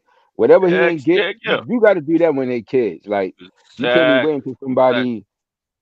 You can't be waiting to somebody even in their teens doing that shit. You got to establish that shit when they little. If you don't establish it when they're a kid, it's a done deal. Unless they just happen to be the type of person who's looking for trying to better themselves. So they may still reach out to you and be like, how could you, what can I gain from you in terms of knowledge? How can you assist me? Like, what should I do? They'll come to you if they're that type of person. But as far as you teaching them, you got to do that early. You got to establish that early in their life. If you don't establish that when they're kids, you lose them forever. You forget it. You can forget it when cause of that. Unless, if they're the type of individual who wants to still learn something like, and that could be this. It varies with different individuals, because some people they may still want to learn no matter what age they are. But for the most part, you got to impart that when they're small. Let me tell you something, man. My son's mother, I don't know how long ago, but she's just now really getting it. I think she realized a few years ago that she should have let me do what I was doing with my son without fighting me so much. You know what I'm saying? She realized that he'd be better off now versus if she hadn't fought me so much versus, let me have my way with him, what I was doing. Because first of all, like I always try to tell her, I love my son more than you ever know. Second of all, why would I try to hurt him? He's going to be the person who carry out my lineage when I'm not around, hopefully. Now, this thing, when I was trying to cultivate him and teach him against the things he shouldn't do versus the things he should do and try to make a young man out of him versus growing into a man, she was trying to hinder all that stuff. Just like I was talking about the flea market earlier. I just take him with him. She didn't want to, she was encouraging him not to do that with me. But he was a natural and he wanted to impress me. And he was good at what he was doing. You know what I'm saying? He had confidence in speaking to people. He was always wanted to, show and prove to me that he's just as good as he's good enough to do what I was asking him to do, all these things, Most time a young man wants to impress his father first. He impresses his mother later, you know what I'm saying? And so the thing is, he wanted to learn these things, and she was teaching him against those things, especially after I got married to someone else. Really, can I break in real quick, Santos? Go ahead. Now, I'm gonna ask y'all a hard question. Y'all can answer it if y'all want to, or y'all don't have to. How is that interfering with a father training the son to be a greater man? How is that not a form of white supremacy? I'll wait. Especially a black man in America. Well, I'm gonna say this. I feel where you're going and what you're saying, but truth to be told, man, a lot of these women don't realize that they're not thinking in that they're thinking the fact that this child came out of them. This man is not in my we're not a couple anymore. So he's gonna have to catch up, or he's gonna have to roll with how we roll. You know what I'm saying? They ain't thinking about the white black issue at that point. They're thinking about I wanted this man, I used to love this man don't want to be with me anymore. They making it personal for them, not thinking about the well-being of the child for now in the future.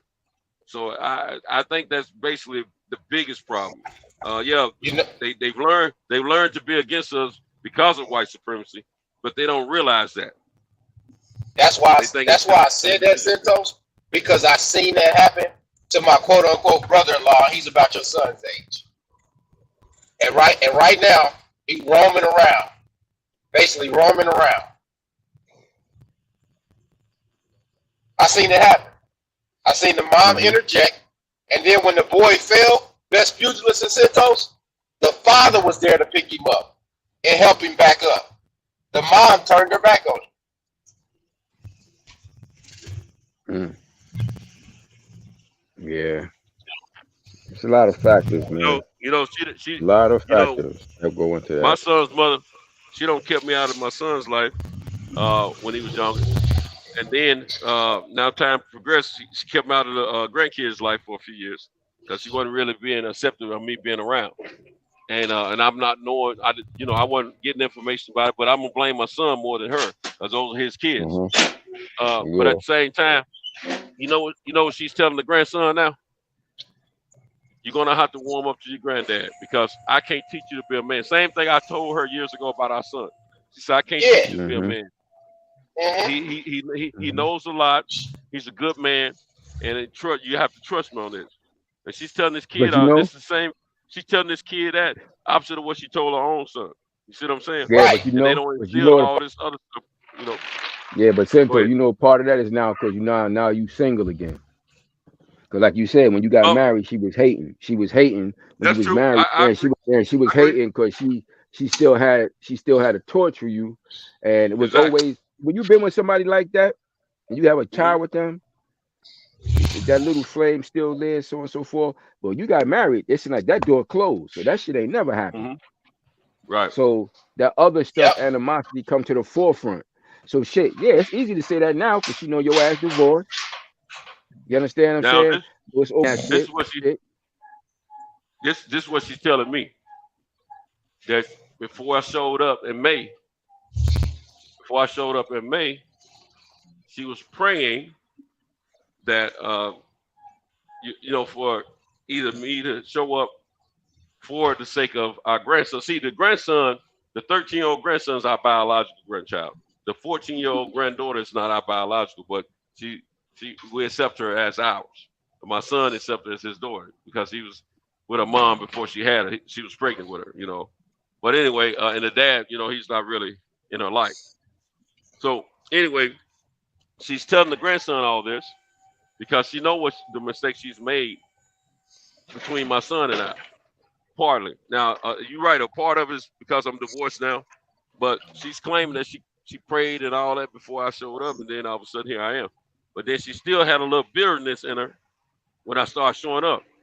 Now, part of me showing up and part of her having some bitterness, to me, I could be totally wrong, but to me, it's because she don't want to see, she didn't want those kids to see the greatness in me.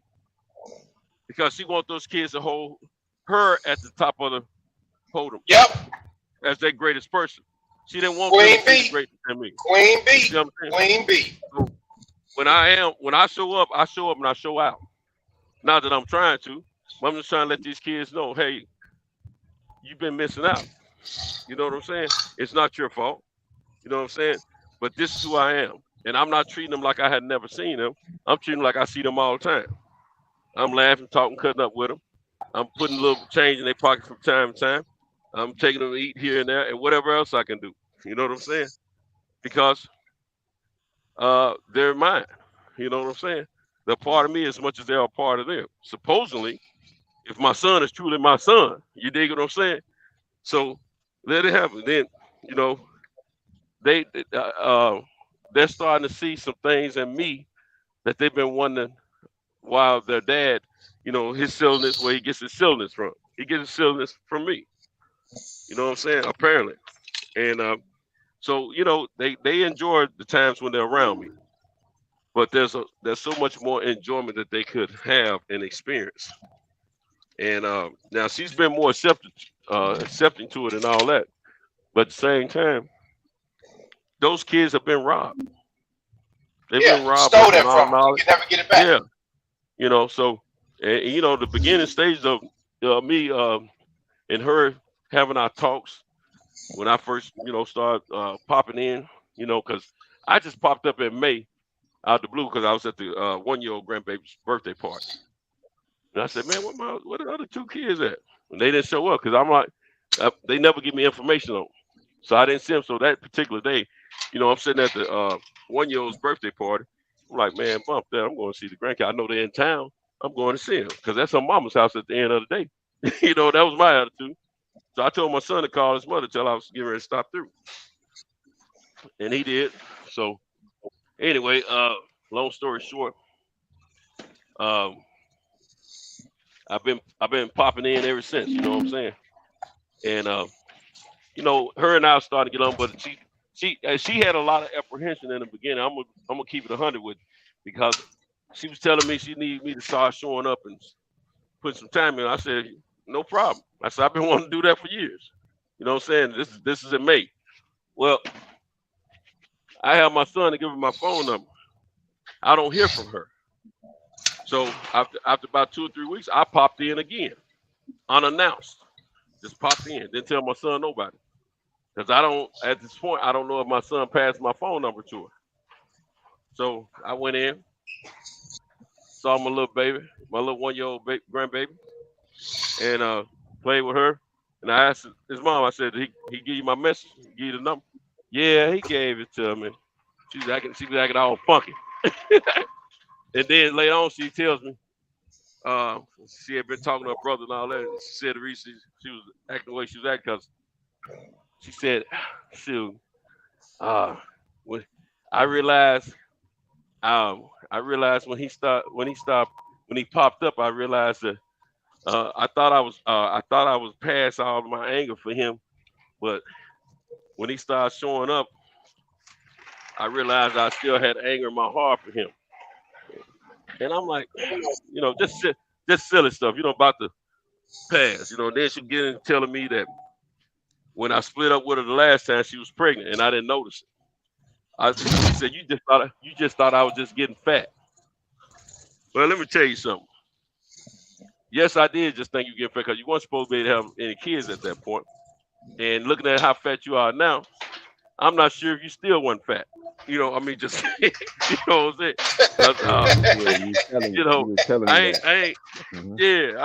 The more I think about it, I ain't convinced that she was pregnant still. But she I ain't falling for the old keep a nigga baby story. Get out of here. But she said she lost it. But at the same time, what if I'm getting married or not? Why didn't you let me know? You know what I'm saying? So, and the thing about it, the time frame when she said she lost a child, I wasn't married. I wasn't even close to being married. I was celibate. So, she ain't had no excuse, man. That bull crap. I ain't trying to hear all that, So, wow. And before I told you about it, I didn't think this in full at that time. I got very emotional when she told me that, man. I said, you don't kill another child. That's according to her, if it's any truth in it, that's the second child she don't. Well, let me say the first one. The second child we were supposed to have, she went behind my back and got an abortion. This child right here, she lost. So let me correct what I was saying. She didn't kill it. She supposed to lost. That's what she says anyway. Yeah. But I don't know, man. But at the same time, she's been we getting along great. She's been cool.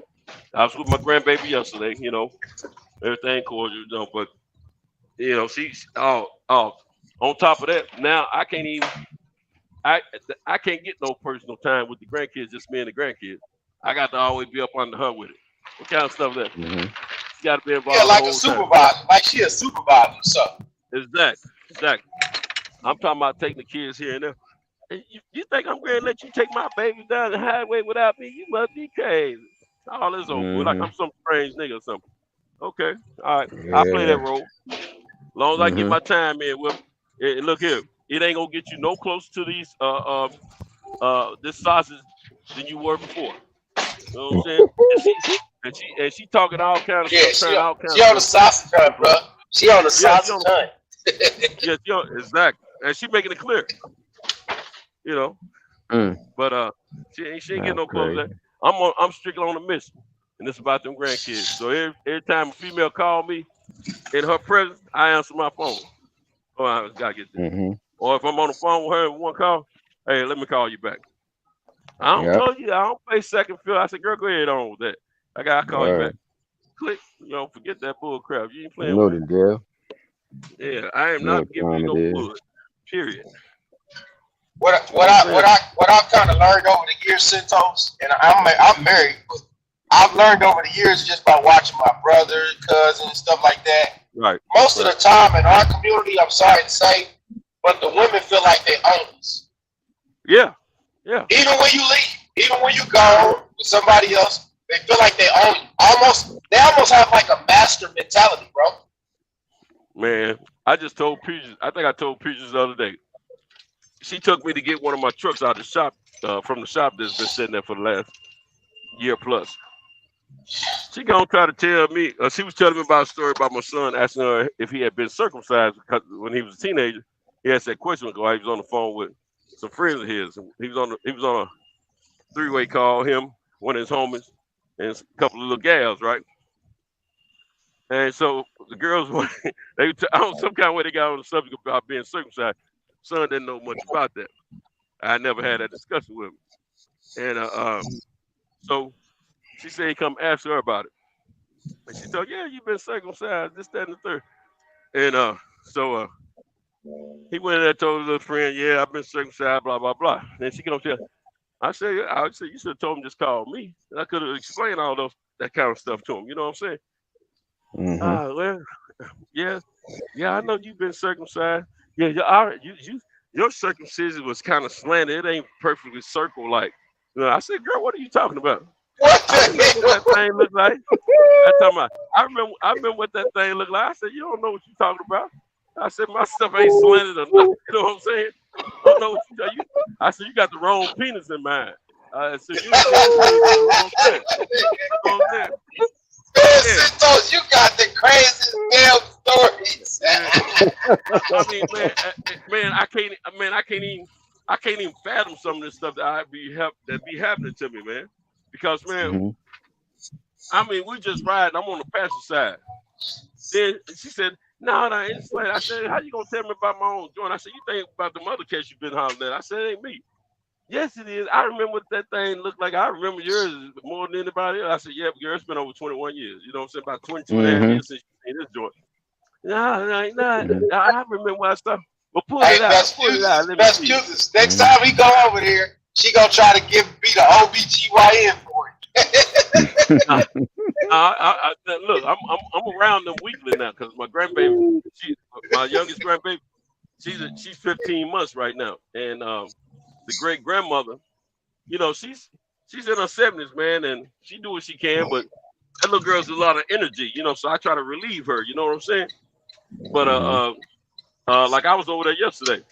But yeah, but see, at the time she hit me with that, we were in her vehicle, and I'm on the passenger side, and she tried to hit me with that joint. I said, pull it out. I said, crazy. See, she was trying to see, since I'm divorced, trying to see if I'm as easy to manipulate to the bed as I was before. You see what I'm saying? Now I gave in to her back in the day because we were young and getting it in. You know what I'm saying? But hey, it don't work like that, son. Hey, best people, she trying to get service, dog. She trying to get some service. Yeah.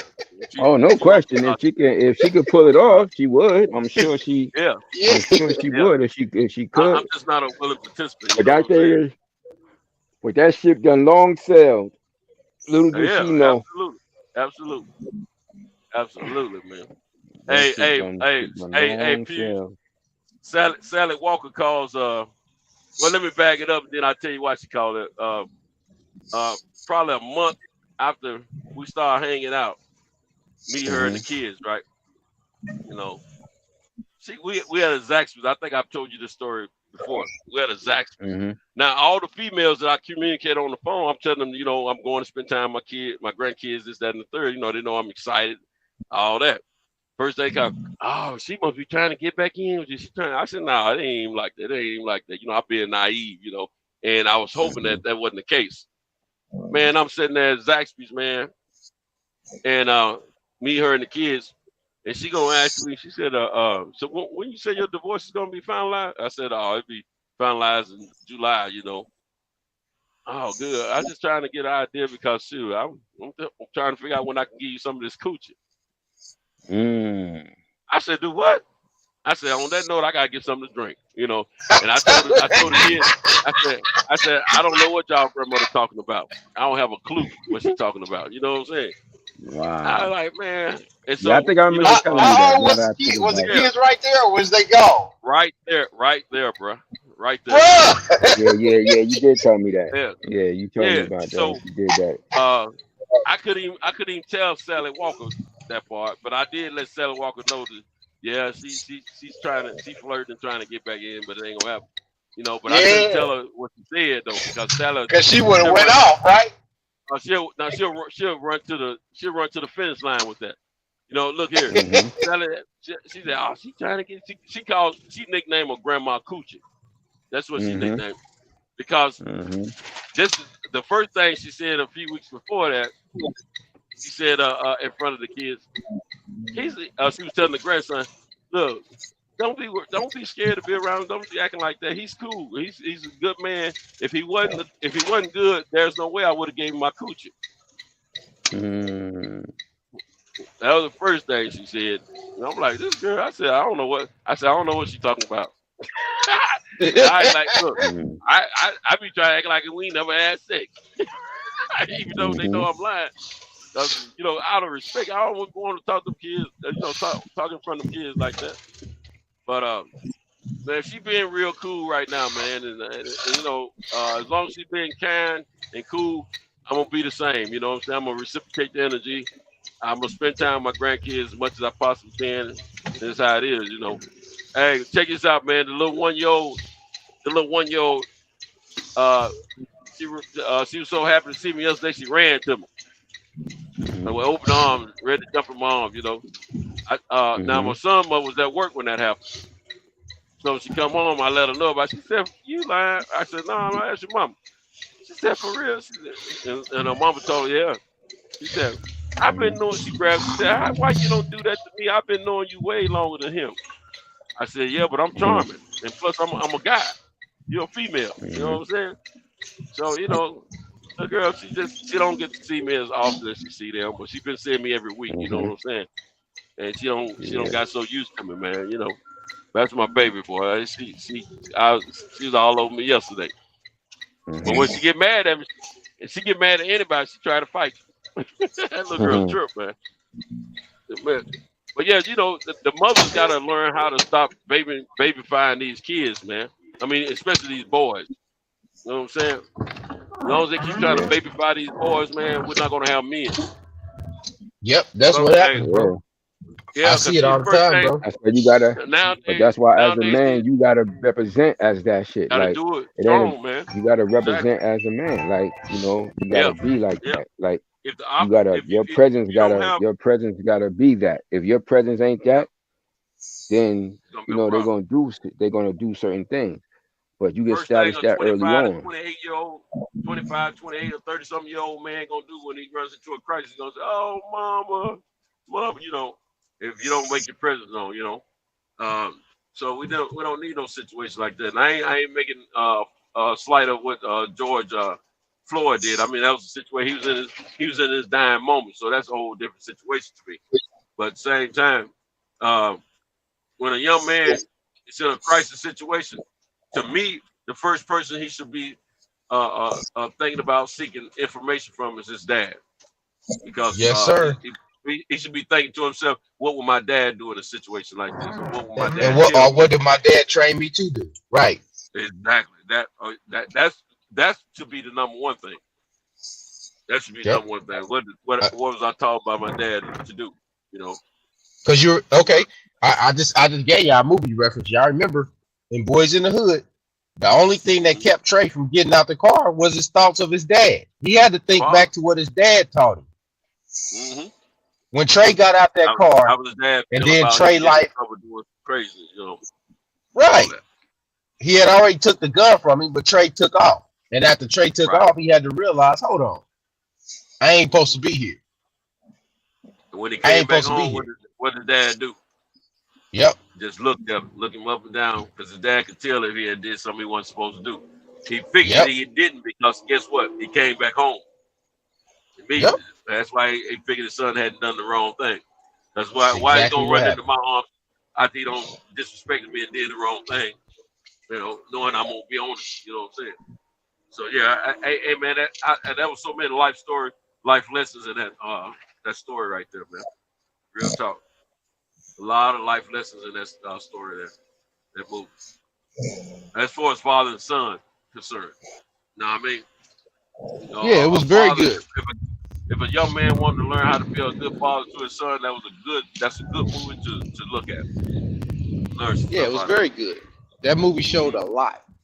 It showed a lot. And I'm gonna tell you just something. Wasn't. I was hoping that my son's mother had learned something from it too. Watching Angela Bassett. Yeah, because Angela Bassett said I cannot raise him to be a man, so she gave him away. Exactly. That's we don't want to say gave him the away. main We issue. won't say She gave up. Say she gave him away, but She gave up custody. She gave. Well, we're gonna say she felt like she was doing the right thing and let his father finish rearing him. You know, because of the simple fact because she couldn't turn him into a man. And so I ain't gonna say she. I don't want to use the word or the adjective gave away because no adverb. That's the doing word, right? I don't want to say she gave him away because I mean it was like she gave him to whoever, but she handed him over to his father to finish the job. Yeah, because she came to the realization. Yeah, because Absolutely. she came to the realization that she couldn't do that part of it. Like she did all she could do. Because she never had no ding-a-ling. She never had no chest to beat on. You know. Yeah, she couldn't do that. And that's what women got to understand. If you ain't had no ding-a-ling or a chest to beat on, now you got titties, but they ain't for beating on. So you can get breast cancer. But if you ain't got no ding-a-ling, you ain't had no chest to beat on, you ain't been through no serious. If you never been a hunter, if you never been a hunter, you can't raise that boy. Yeah, but it's not even just that. It's really just it's really because shit. It's most of these guys walking around here with dicks and chests. They still ain't men. That's you know what I'm saying? In our community, Black community is full of motherfuckers walking around who biologically male, but they not men. You know what I'm saying? So it's just a matter of, like I said, it'll start with you as if you've been raised to be a man, or either by a man or your life circumstances turned you into a man, and you been able to grab the reins of what life gave you and turned yourself into a man because of your experiences, even though you may not necessarily have had an actual man to guide you there, because it can happen both ways. Now, you just have to take, as a man, you have to be able to present yourself as such the moment you introduce yourself to a woman. You know, because she could pick up on that shit the moment she meets you. If you representing that shit properly, you know, if you can only do that is if that's what you are, you know yourself to be. If that's what you are, if you present yourself that way to a woman, and you do that before that's the moment you meet her, you're supposed to be presenting yourself as a man. So before y'all even get to the point of having a kid, she already gonna know what time it is with you. Like, I'm gonna have to be a certain way with this individual, or I ain't gonna be able to be with this individual.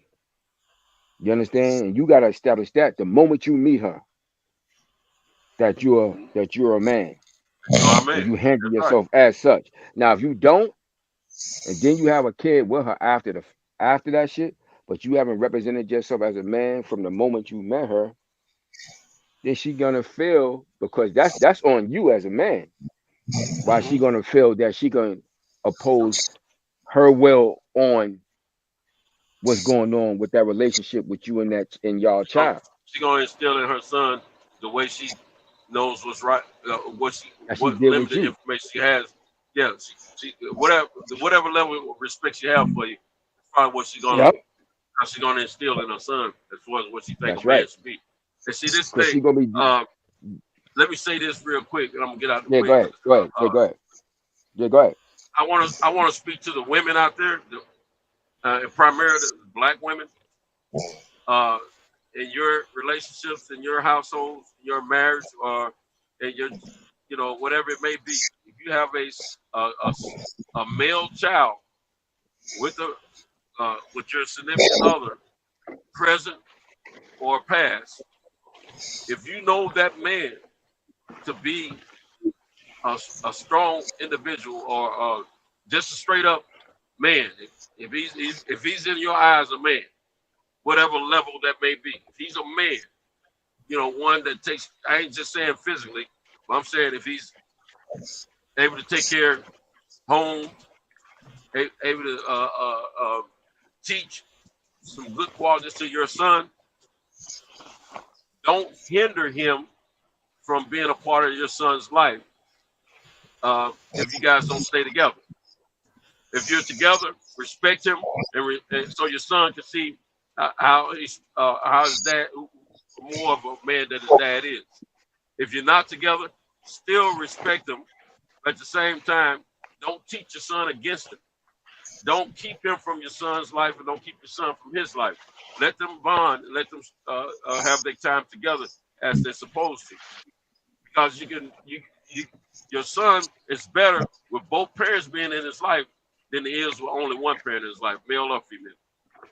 So yeah, when you try to separate that and try to X somebody out of their life, all you're doing is hurting that young man.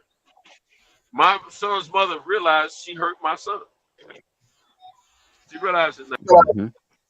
And the thing about it, not that my son don't have nuts, because I was still, she kept my son from me for 2 years. And then I started taking her to court for my time with my son. Getting back to showing him what a man is, you know what I'm saying? Now, because of what I instilled in my son ain't no punk, period. He's not afraid of any other man that I know of, or woman. He's no punk. But at the same time, for him to see those good qualities and things like that, and taking care of your business, handling your business, it ain't just about what time you put in at home.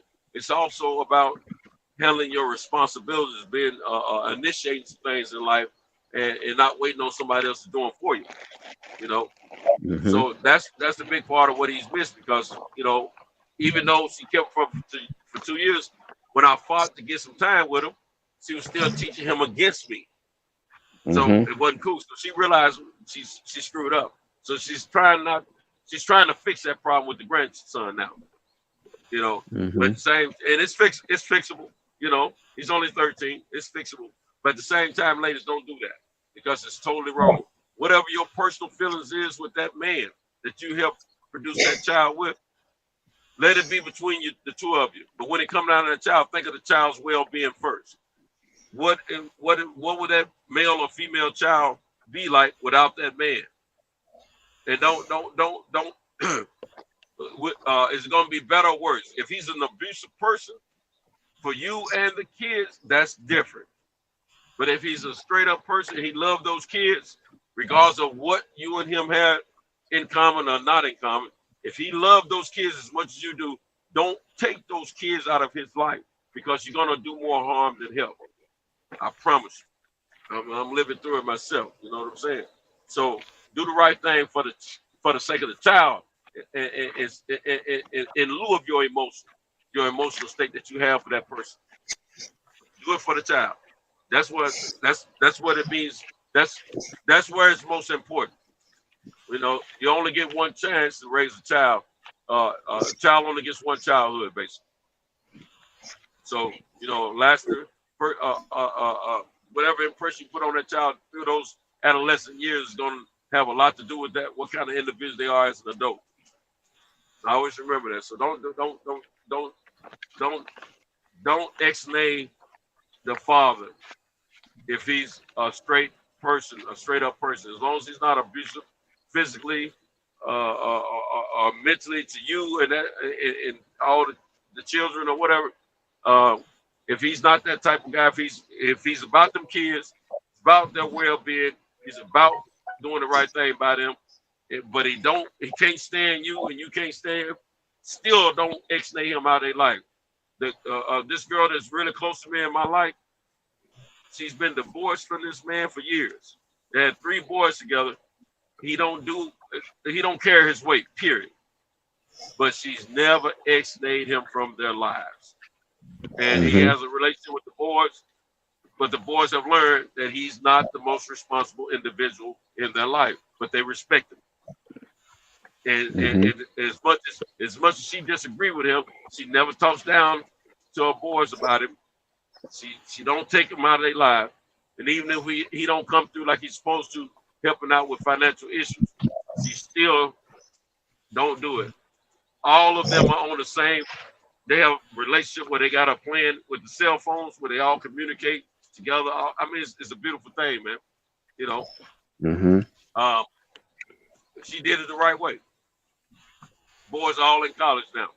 All 3 of them playing football. And guess what? All 3 of them brainiacs. They ain't just no football jocks. They got very high levels of intellect. if they don't make it on the field, they're gonna make it elsewhere. So they're gonna be all right. I'm just telling you, man, it can be done. But women, you gotta learn how to put your personal feelings about the individual to the side and worry about those kids, because that's who matters the most. You know, that is. Yeah. Go ahead, Peter. I interrupted you. That's a different. Nah, it's all good. I want to ask what you saying and get that out, man. Because, we that's got a a lot of fact. women You that gotta. do the opposite of what I just said. It happened to me. You know what I'm saying? Yeah, you gotta. You know, it's very You gotta important be able that to. kids get kids. If the kid, if like I say, if one of the parents is not abusive, they're not neglectful, they're not abusive physically, not abusive mentally or verbally. They and some of that stuff can be fixed. But at the same time, if they're a decent enough person to it, if they love the child,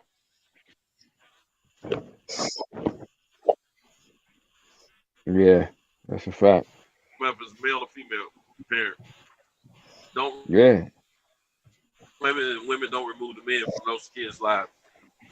A kid deserves both parents.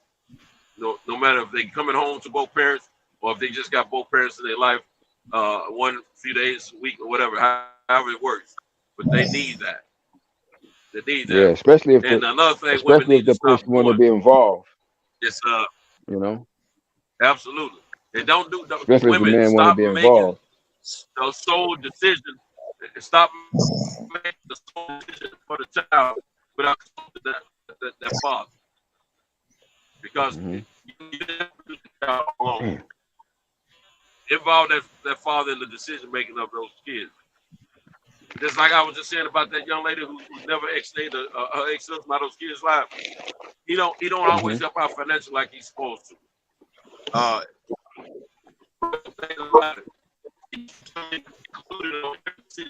You breaking up, Santo. You breaking up. About the education, about the well-being, and everything. Yeah, I'm in that bad area. Yeah, you starting to break up a little bit. I'm still robotic. Yeah, go ahead. Try it now.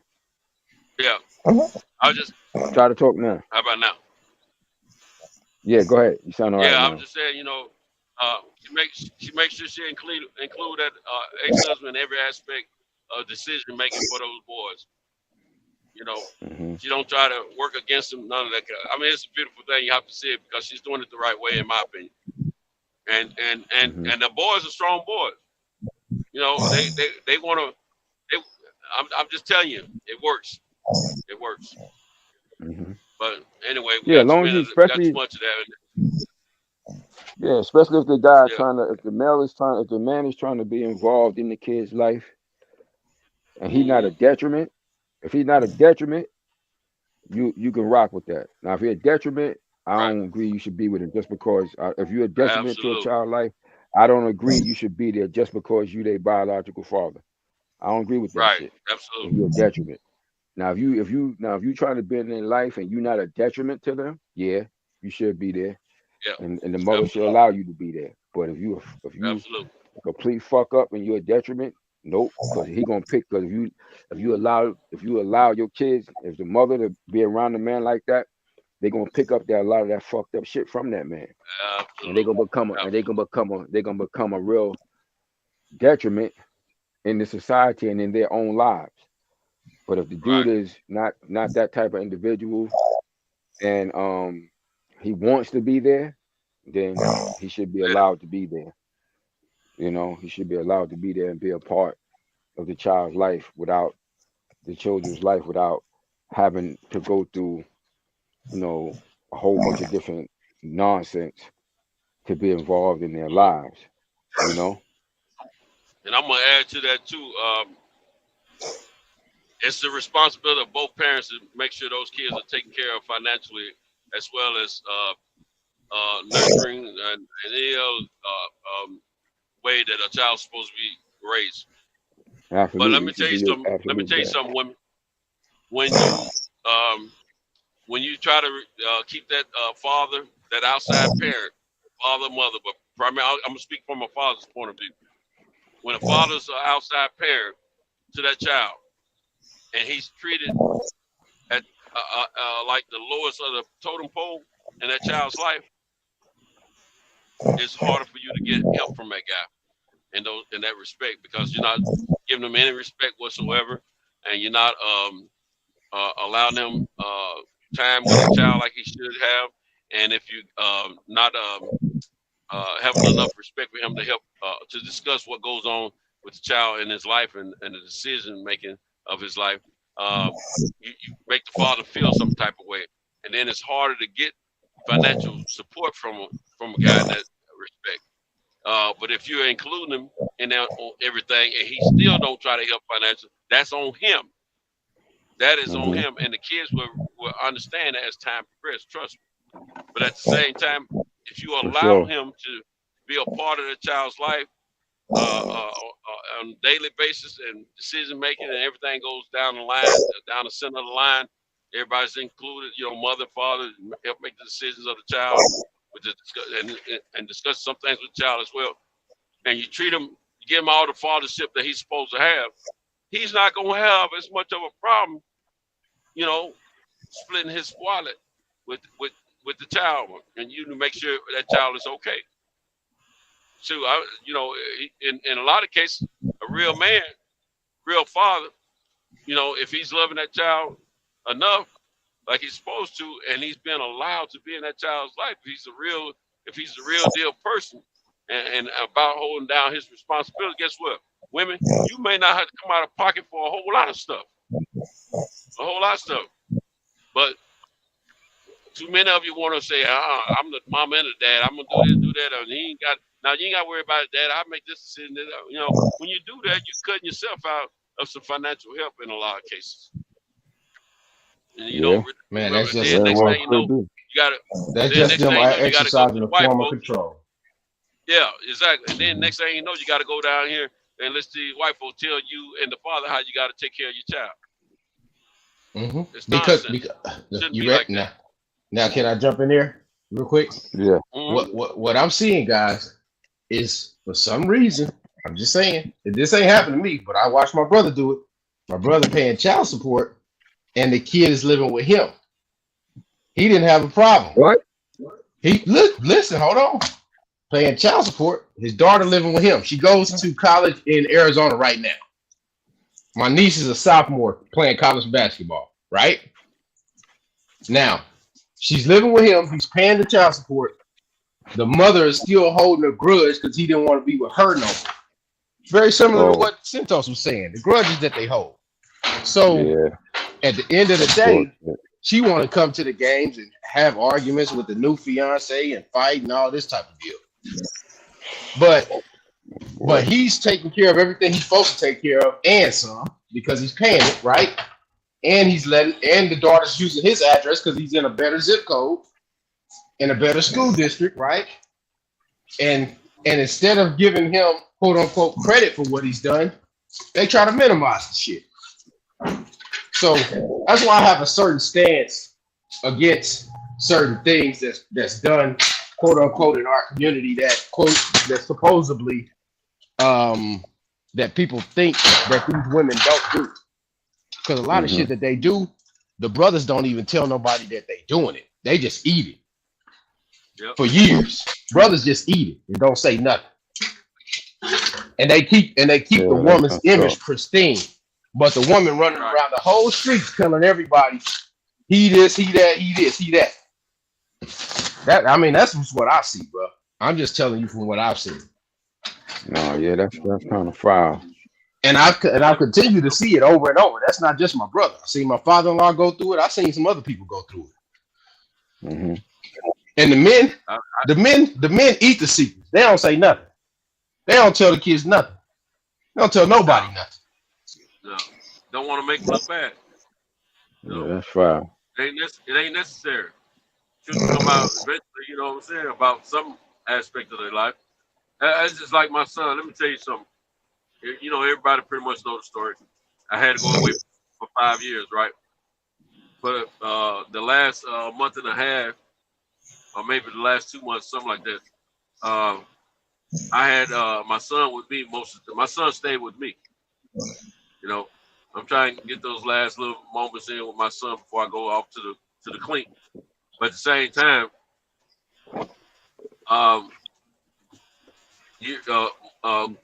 when he come in this world, I'm the one that taught him his first words.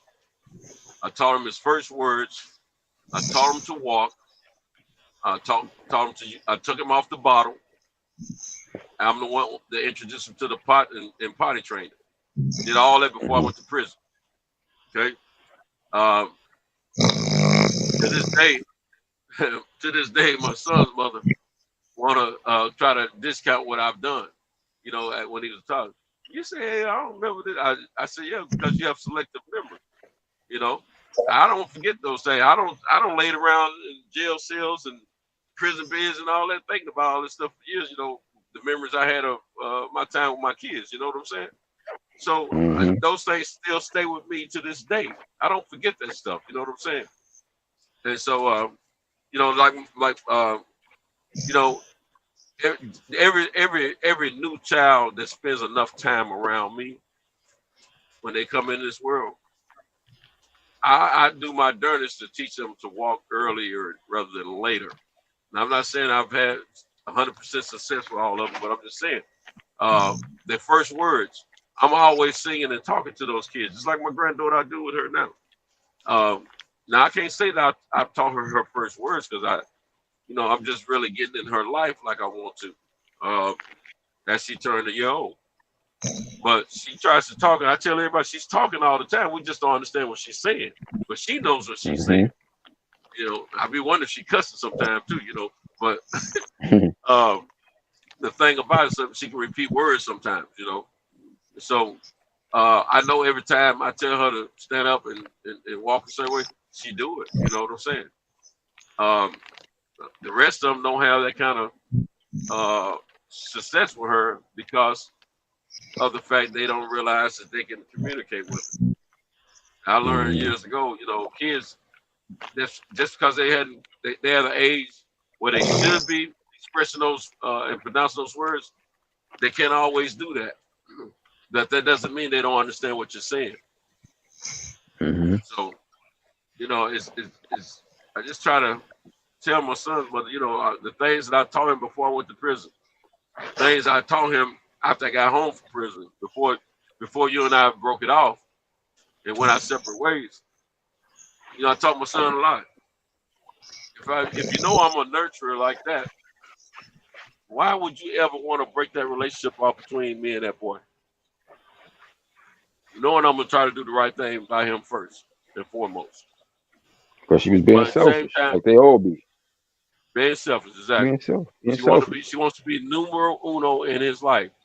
Just like these grandkids, she wants to be numero uno in their lives. That's fine and dandy. I'll make my way. You know what I'm saying? But at the same time, being selfish, don't that's deprive all. the kids. Don't deprive them. That's all it is. They get in their way. They get into their selfish ways. People in general, man, they get into their selfish ways. And women is emotional, so you know they're emotional, very emotional creatures. So it don't take much for them to get in their feelings like that. Right. It really don't. It don't take much. If they feel you cross them in some type of way, you know, they feel you. If they feel that you don't cross them some type of way, they get in their feelings. They're gonna definitely behave a certain way after that.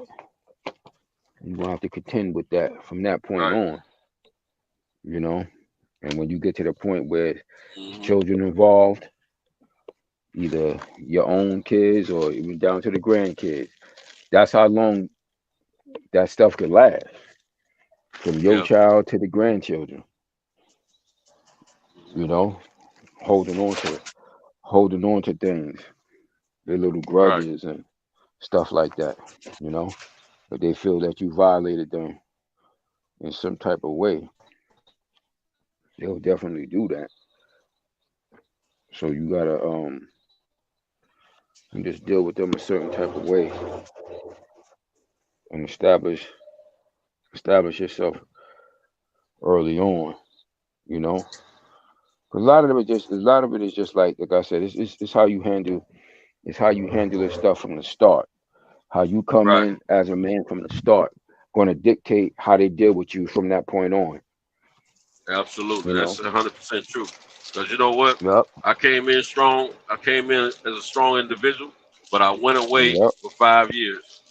And when I Yep. went away for That 5 years, affected something they definitely. exactly. They took the throne. They whatever I told them didn't go anymore because they've been making decisions for Yep. themselves without me. 5 years wouldn't pay down to my kids, and Yep. it took me some years to realize the effects of that. But I realized it sooner than later, in my opinion. But I still had 5 years not being there. I still have 5 years not being there now, even though they don't think about it.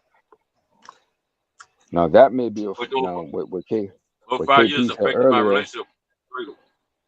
Yeah. Now what KP said earlier about how this, the supremacy shit, how that can affect.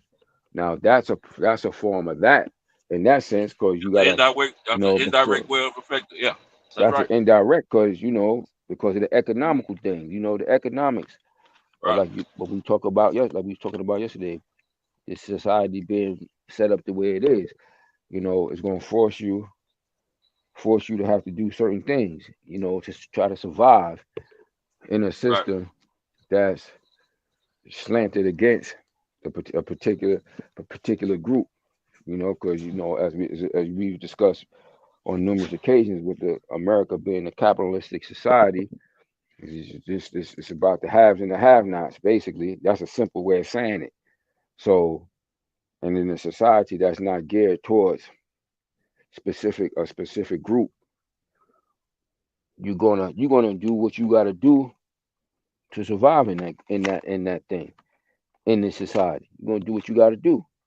You're gonna want things. We want nice things too. You want to live a certain way too. So you gotta take what's being presented to you to do what you gotta do. That's why when me and you had that discussion offline, and like that's why I had said to you what I said. Don't always say, well, I was doing the wrong thing. You ain't no different than any of them crooked ass owners of these companies, like that fucking Thomas Edison. I think it was a crook, yo. Don't get it twisted. Right. He stole people's shit. Ain't stealing considered a bad thing? No matter how you do it. Depends on who's doing the It don't matter how you do it. If you steal somebody's intellectual property, you still a crook, yo. You stole it.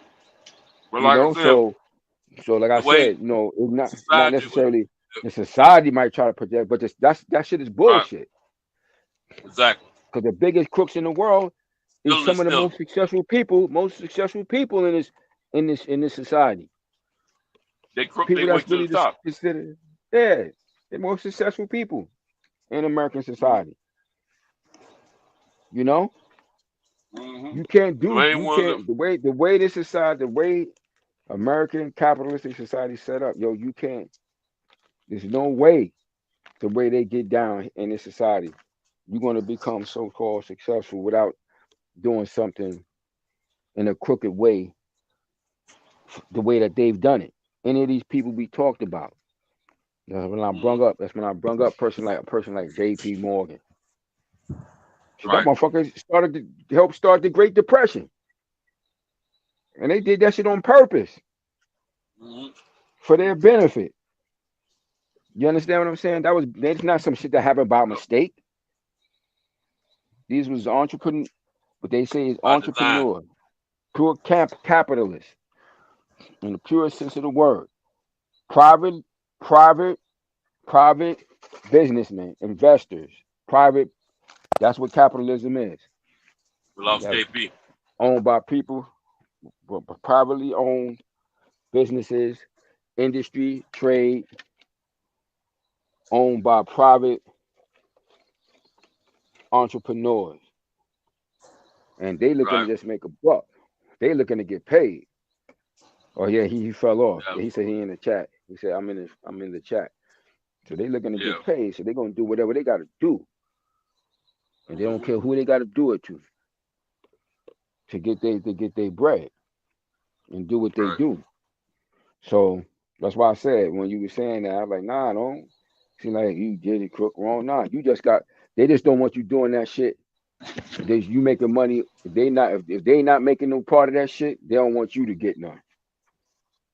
You know what I'm saying? That's what that boils down to. They ain't getting no piece of the pie. They ain't getting no piece of the pie. That's what that shit boils down to more than anything else. Absolutely. You know? So that's why I don't look at that shit like that. I say, you know, you had that shit in you since you was a kid to be entrepreneur, boss type. That's why you doing what you doing now. That shit was in you since you was a kid. That go back to when you was a kid selling the candy in the school. Absolutely. You know, that was your mindset. That's why I said it was just that you didn't. It's about just like you hear Pittsburgh say all the time. It's about opportunity. Right. It's about opportunity. If you was given the opportunity to take that talent and foster it into something bigger,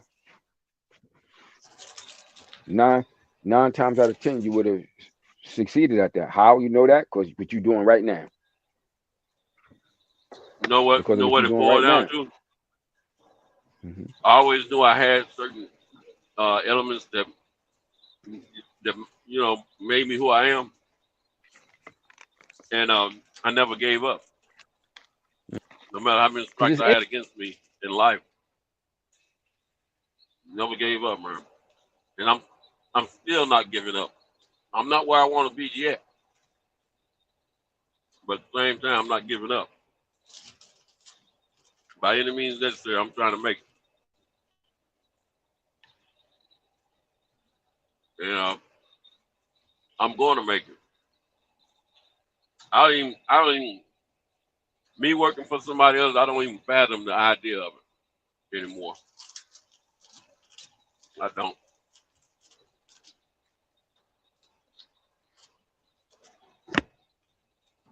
Because I've been doing something. Hey, can you hear me, Pete?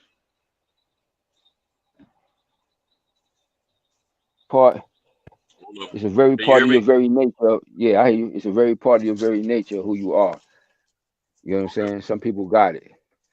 Some people got it. Some people don't. Some people, everybody can't be no boss. Some people just got to work for somebody. They got to be told what to do. Ain't nothing wrong with it. And ain't nothing wrong with it because that's how everybody can't be a chief. Like we say, everybody can't be the chief or the king. Shit, look at Prince Charles. It took Prince Charles damn near 70 years to become the king. Prince Charles, 73 years old. That's good as that, man. That motherfucker's 73. Right. And he just getting that position. Right.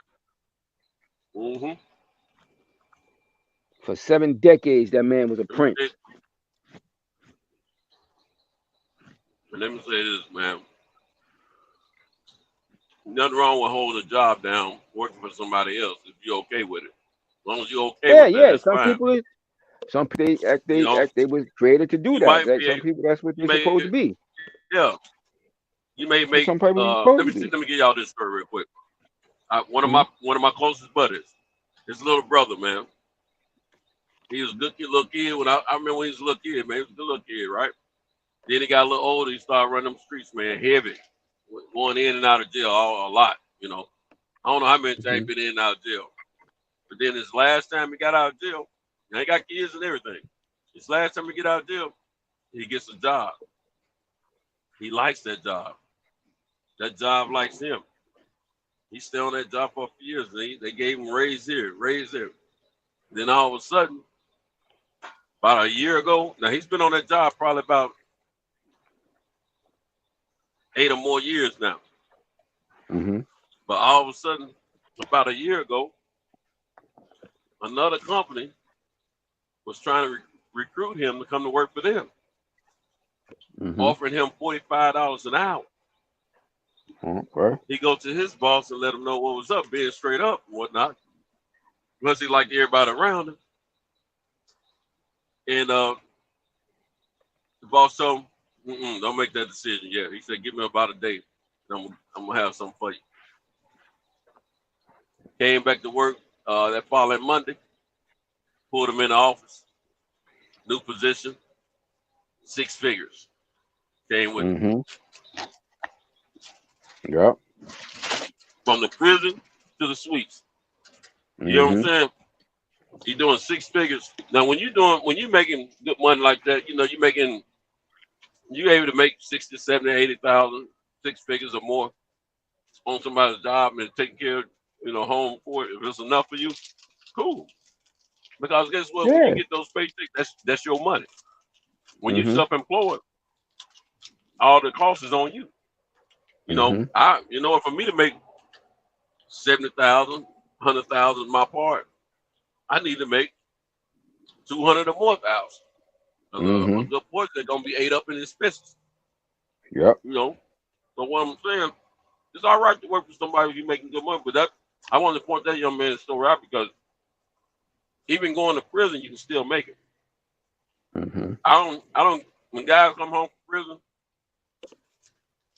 until I actually physically know that they've been out there trying to make a difference and get some, you know, jobs or whatever, I can't let them use that excuse for me in my prison because been there, done that. I know times have changed, but been there, done that. But then when I look at guys like my partner's little brother, no. And guess what? All these years, his little brother been telling me how much he loved his job, right? All these years, I didn't know he was working. I didn't know the company was owned by a young brother. The company is owned by a young brother who's a multi-millionaire. And I know his mama. I had the opportunity to knock his mom off, and then if I known he was gonna be I'd knock his mom off a long time ago. You understand me? But yeah, we all grew up with his mother. You know, she's younger than me, but I grew up with his mother. You know what I'm saying? Multi-millionaire. And then he was able to take care of one of the homies from the hood that he's from. You know what I'm saying? Keeping them out of the streets. Good. Matter of fact, another piece of that story recently. Now I found all this out when I was in Florida this past weekend. Now I'm that close to their family though. You see what I'm saying? I know it to be true because I know the young man been doing good, and I know he got a bump in pay. But I didn't know it was to that level. But anyway, not too long ago, one of the young homies who got 6 figures now, one of his homies from the streets had him hanging out with him one day. I think they were smoking a little weed or whatever, and he take him to the spot. Pretty sure, look, man, look what I'm sitting on. Showed him his stash of drugs that he got. And said, man, this is going on here, man. It can be me and you. It can be me and you, like old times. Said his younger brother, cussed man. I said, man, don't you ever take me around no bull crap like this. He said, matter of fact, man, we ain't gonna be rocking after today. He said, man, I got a family that I love, and I got a job that I love, and I ain't on that type of time no more, bro. Don't do that to me, man. That's disrespect. And said, dude can't call him no more. You know what I'm saying? Because he just ain't trying to rock like that. And that's big, man. Because I'm telling you, the kid don't have a kind of rough life, man. And he been into it with other cats, been shot at, don't shot at folks, been beat down, don't beat some folks down. He don't try to hustle off and on, in and out of jail. I mean, just crazy.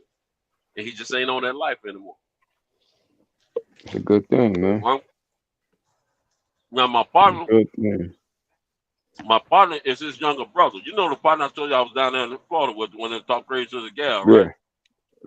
When I say hard on the female, it's his younger brother.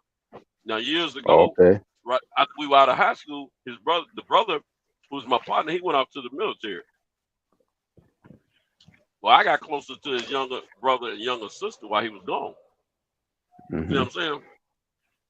They have a level of respect for me because me and the gal I was kicking it with, because they cousins,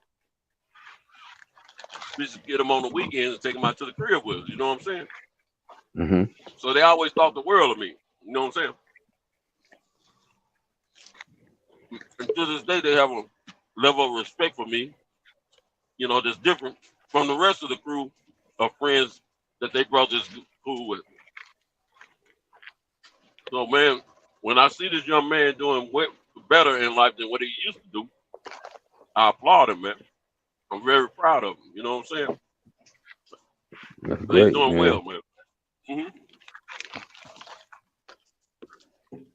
You know, Yeah, I mean, dope. look here. The owner, he might go set an account up. Hold on, I gotta run this light. Oh shoot, it's too late now. He might set an account up, but hey, after he set that account up with you, you ain't talking to him no more. You talking to my homie's little brother or some other cats. You see what I'm saying? Yeah. And then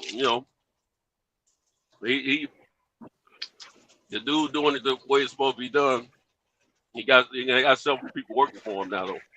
Now, the craziest thing about it, a few weeks ago, I heard that the chick who's the mother of the owner of the company, I heard that one of her sons is a multi-millionaire. They say he got that real paper. That's why I'm here. I'm like, well, whose son is it? I'm trying to figure out which one of the homies' son it is. Mm-hmm. You know, he said, that's such and such son, this, that. Because she was a young girl popping them babies out. You know what I'm saying? Because she was cute, fine, everything, you know, and she was giving it up. You know what I'm saying? Them niggas going up there in it. So I always figured she had some good stuff on, but she just always younger than I, you know, preferred back in my day. You know what I'm saying? But anyway, she married to a partner of mine right now. You know, and he ain't too long gonna get out of prison himself. And you know what? He might be working for the son. I don't even know. I gotta check. But anyway, found out this girl to be hollering at me. She telling me all about this, right? I ain't even put two and two together. And then when I'm down in Florida, my partner tell me about it. He said, yeah, there was such and such. He was groomed by this such and such tycoon for this one company. They groomed him, and now he made multi-millionaire, doing this and doing that. And he said, you know, his mom was such and such. I said, for real? All that dude? He said, yeah. I said, man, I heard about this cat, man. I said, I just heard about this a few weeks ago. I didn't know your brother was working with him, though. Because I always thought his brother was working for some white cat, you know, in the business. You know, I thought it was white-owned business. Because the way he got it structured and everything, that's where I thought it was, you know. But they doing a great job, man. Doing a great job. And so, you know, I was like, okay. I see his little brother, he don't travel with us a couple of times. And he don't confide in me, you know, about his job and stuff like that, you know. So, man, I mean, it's a beautiful story. I'm not telling it in completes, but just trying to get to the fact of it, the fat of it. And but it's a beautiful story, man. And this young man is not even looking forward to being in the streets ever again. You know what I'm saying? So he's putting his family trouble for him in them streets anyway. Absolutely. And he's putting his family first and everything, man. You know what I'm saying? I should have went down that street right there. But so I'm gonna go here. But yeah, man. So it's opportunities out there, man, that we can partake in and keep ourselves out of, you know, legal harm's way. You know what I'm saying? Yeah, you just gotta learn the system, man. Work together. And I'm gonna tell you, man, I don't know if it's the case or not, but see, I've never been afraid to ask questions. You know what I'm saying? I've never been afraid to ask questions. And let's see, is this my street? Yeah. See if this check over here. I forgot to get a check last night for a part I delivered. It's probably not it. They probably took the check back inside.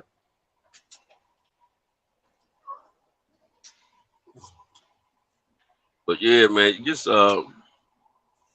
folks got to be willing to do the right thing. Hey, man, am I at the wrong spot? Yeah, I am. I'm at the wrong spot. I'm supposed to be over here. That's all right, I'm close enough. But yeah, man, it's no, we got to be willing to. You know, sometimes you know we make mistakes young in life, man, and try to get ahead of ourselves because that's what I did. But you can't be too proud to try to correct your wrong. You know what I'm saying? When you get a second chance, don't blow it. Don't blow it, because if you blow it, You were just taking advantage. Like I said, it wasn't even really a mistake, man. You just was taking advantage of what was available to you at the time, and the choices that was, really presented to you. You chose to do that. That was more. That was the thing that was more pertinent in your environment at that time. You know, it's like we talk about, like we were just talking about. You guys were talking about earlier. It's like, in the black community, what's being shown. It's not like these things are really taught to us at an early age to focus on the economical structure and really trying to learn and thrive in this society via the capitalistic system. It's not something that's really pushed in our community like that. They want us to stay, the powers that be want us to stay pure consumers. And if you do create something, they're going to try to steal it from you or take it from you and put it and get it to the point where it could benefit them more than it could benefit you.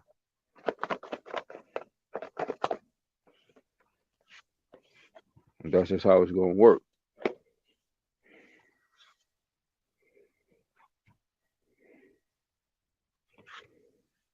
Period, point blank.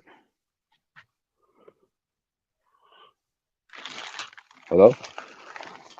Oh shit, let me see. I think he got knocked off. Let me check my phone. Yeah, he got knocked off.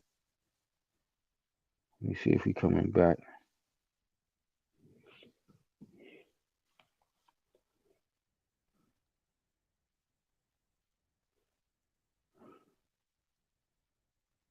Let's see.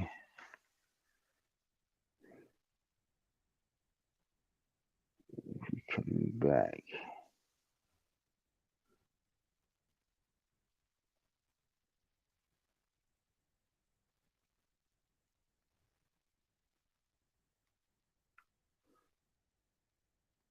Let me see what's going on here.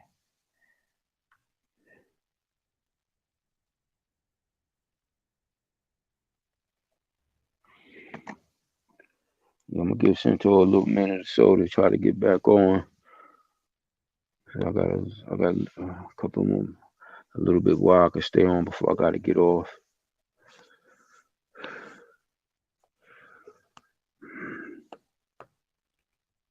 I'll give him about 5 minutes or so. See if he can get back in the mix, man.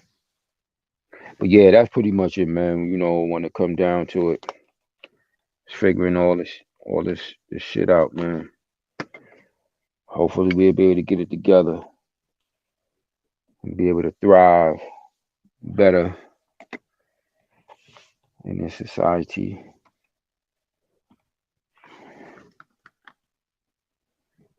And put ourselves in a better position as a whole.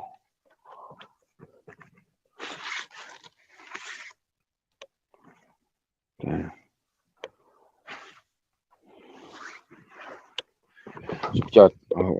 This fight going off this weekend, man. Like I said, that little interview changed my whole view. I'm thinking Clarissa's gonna do this. She got that super confidence.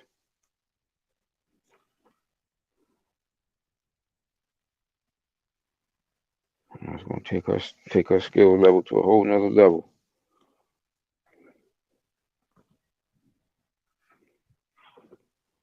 Show you how to do this, son.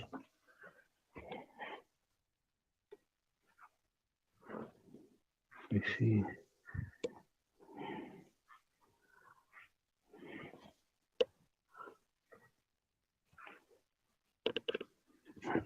Oh man.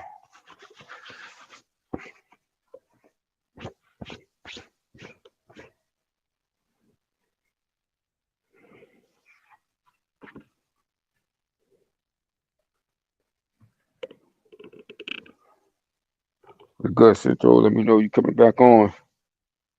If not, I'll close the show up now.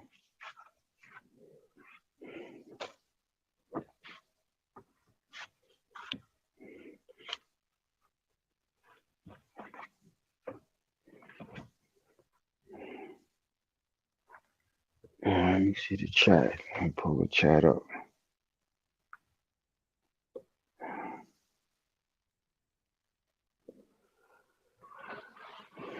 See if the chat come back up.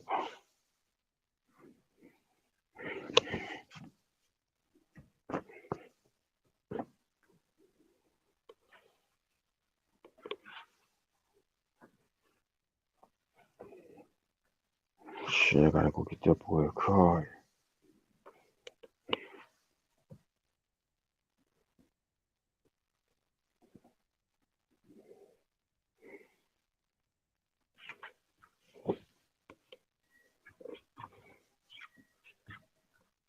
Give him another couple of minutes. See if he gonna get back on.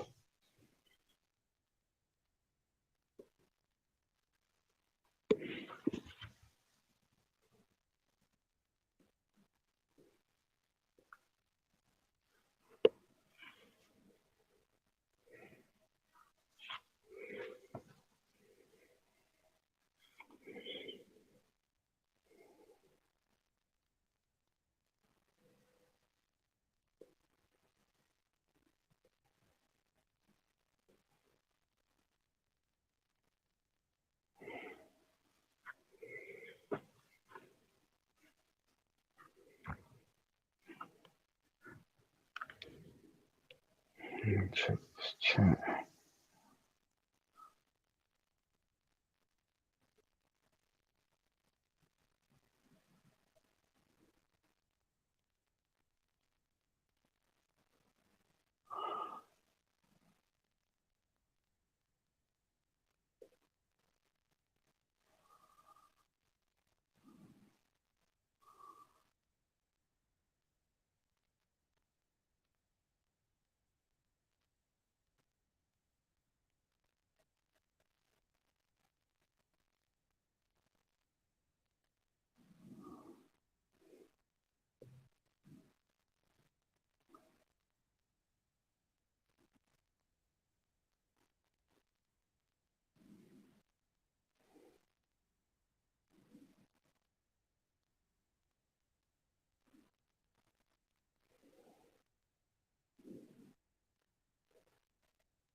Let me check with Central real quick.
All right, look like the good brother Santos ain't gonna be able to make it back on, so I'm about to peel out anyway.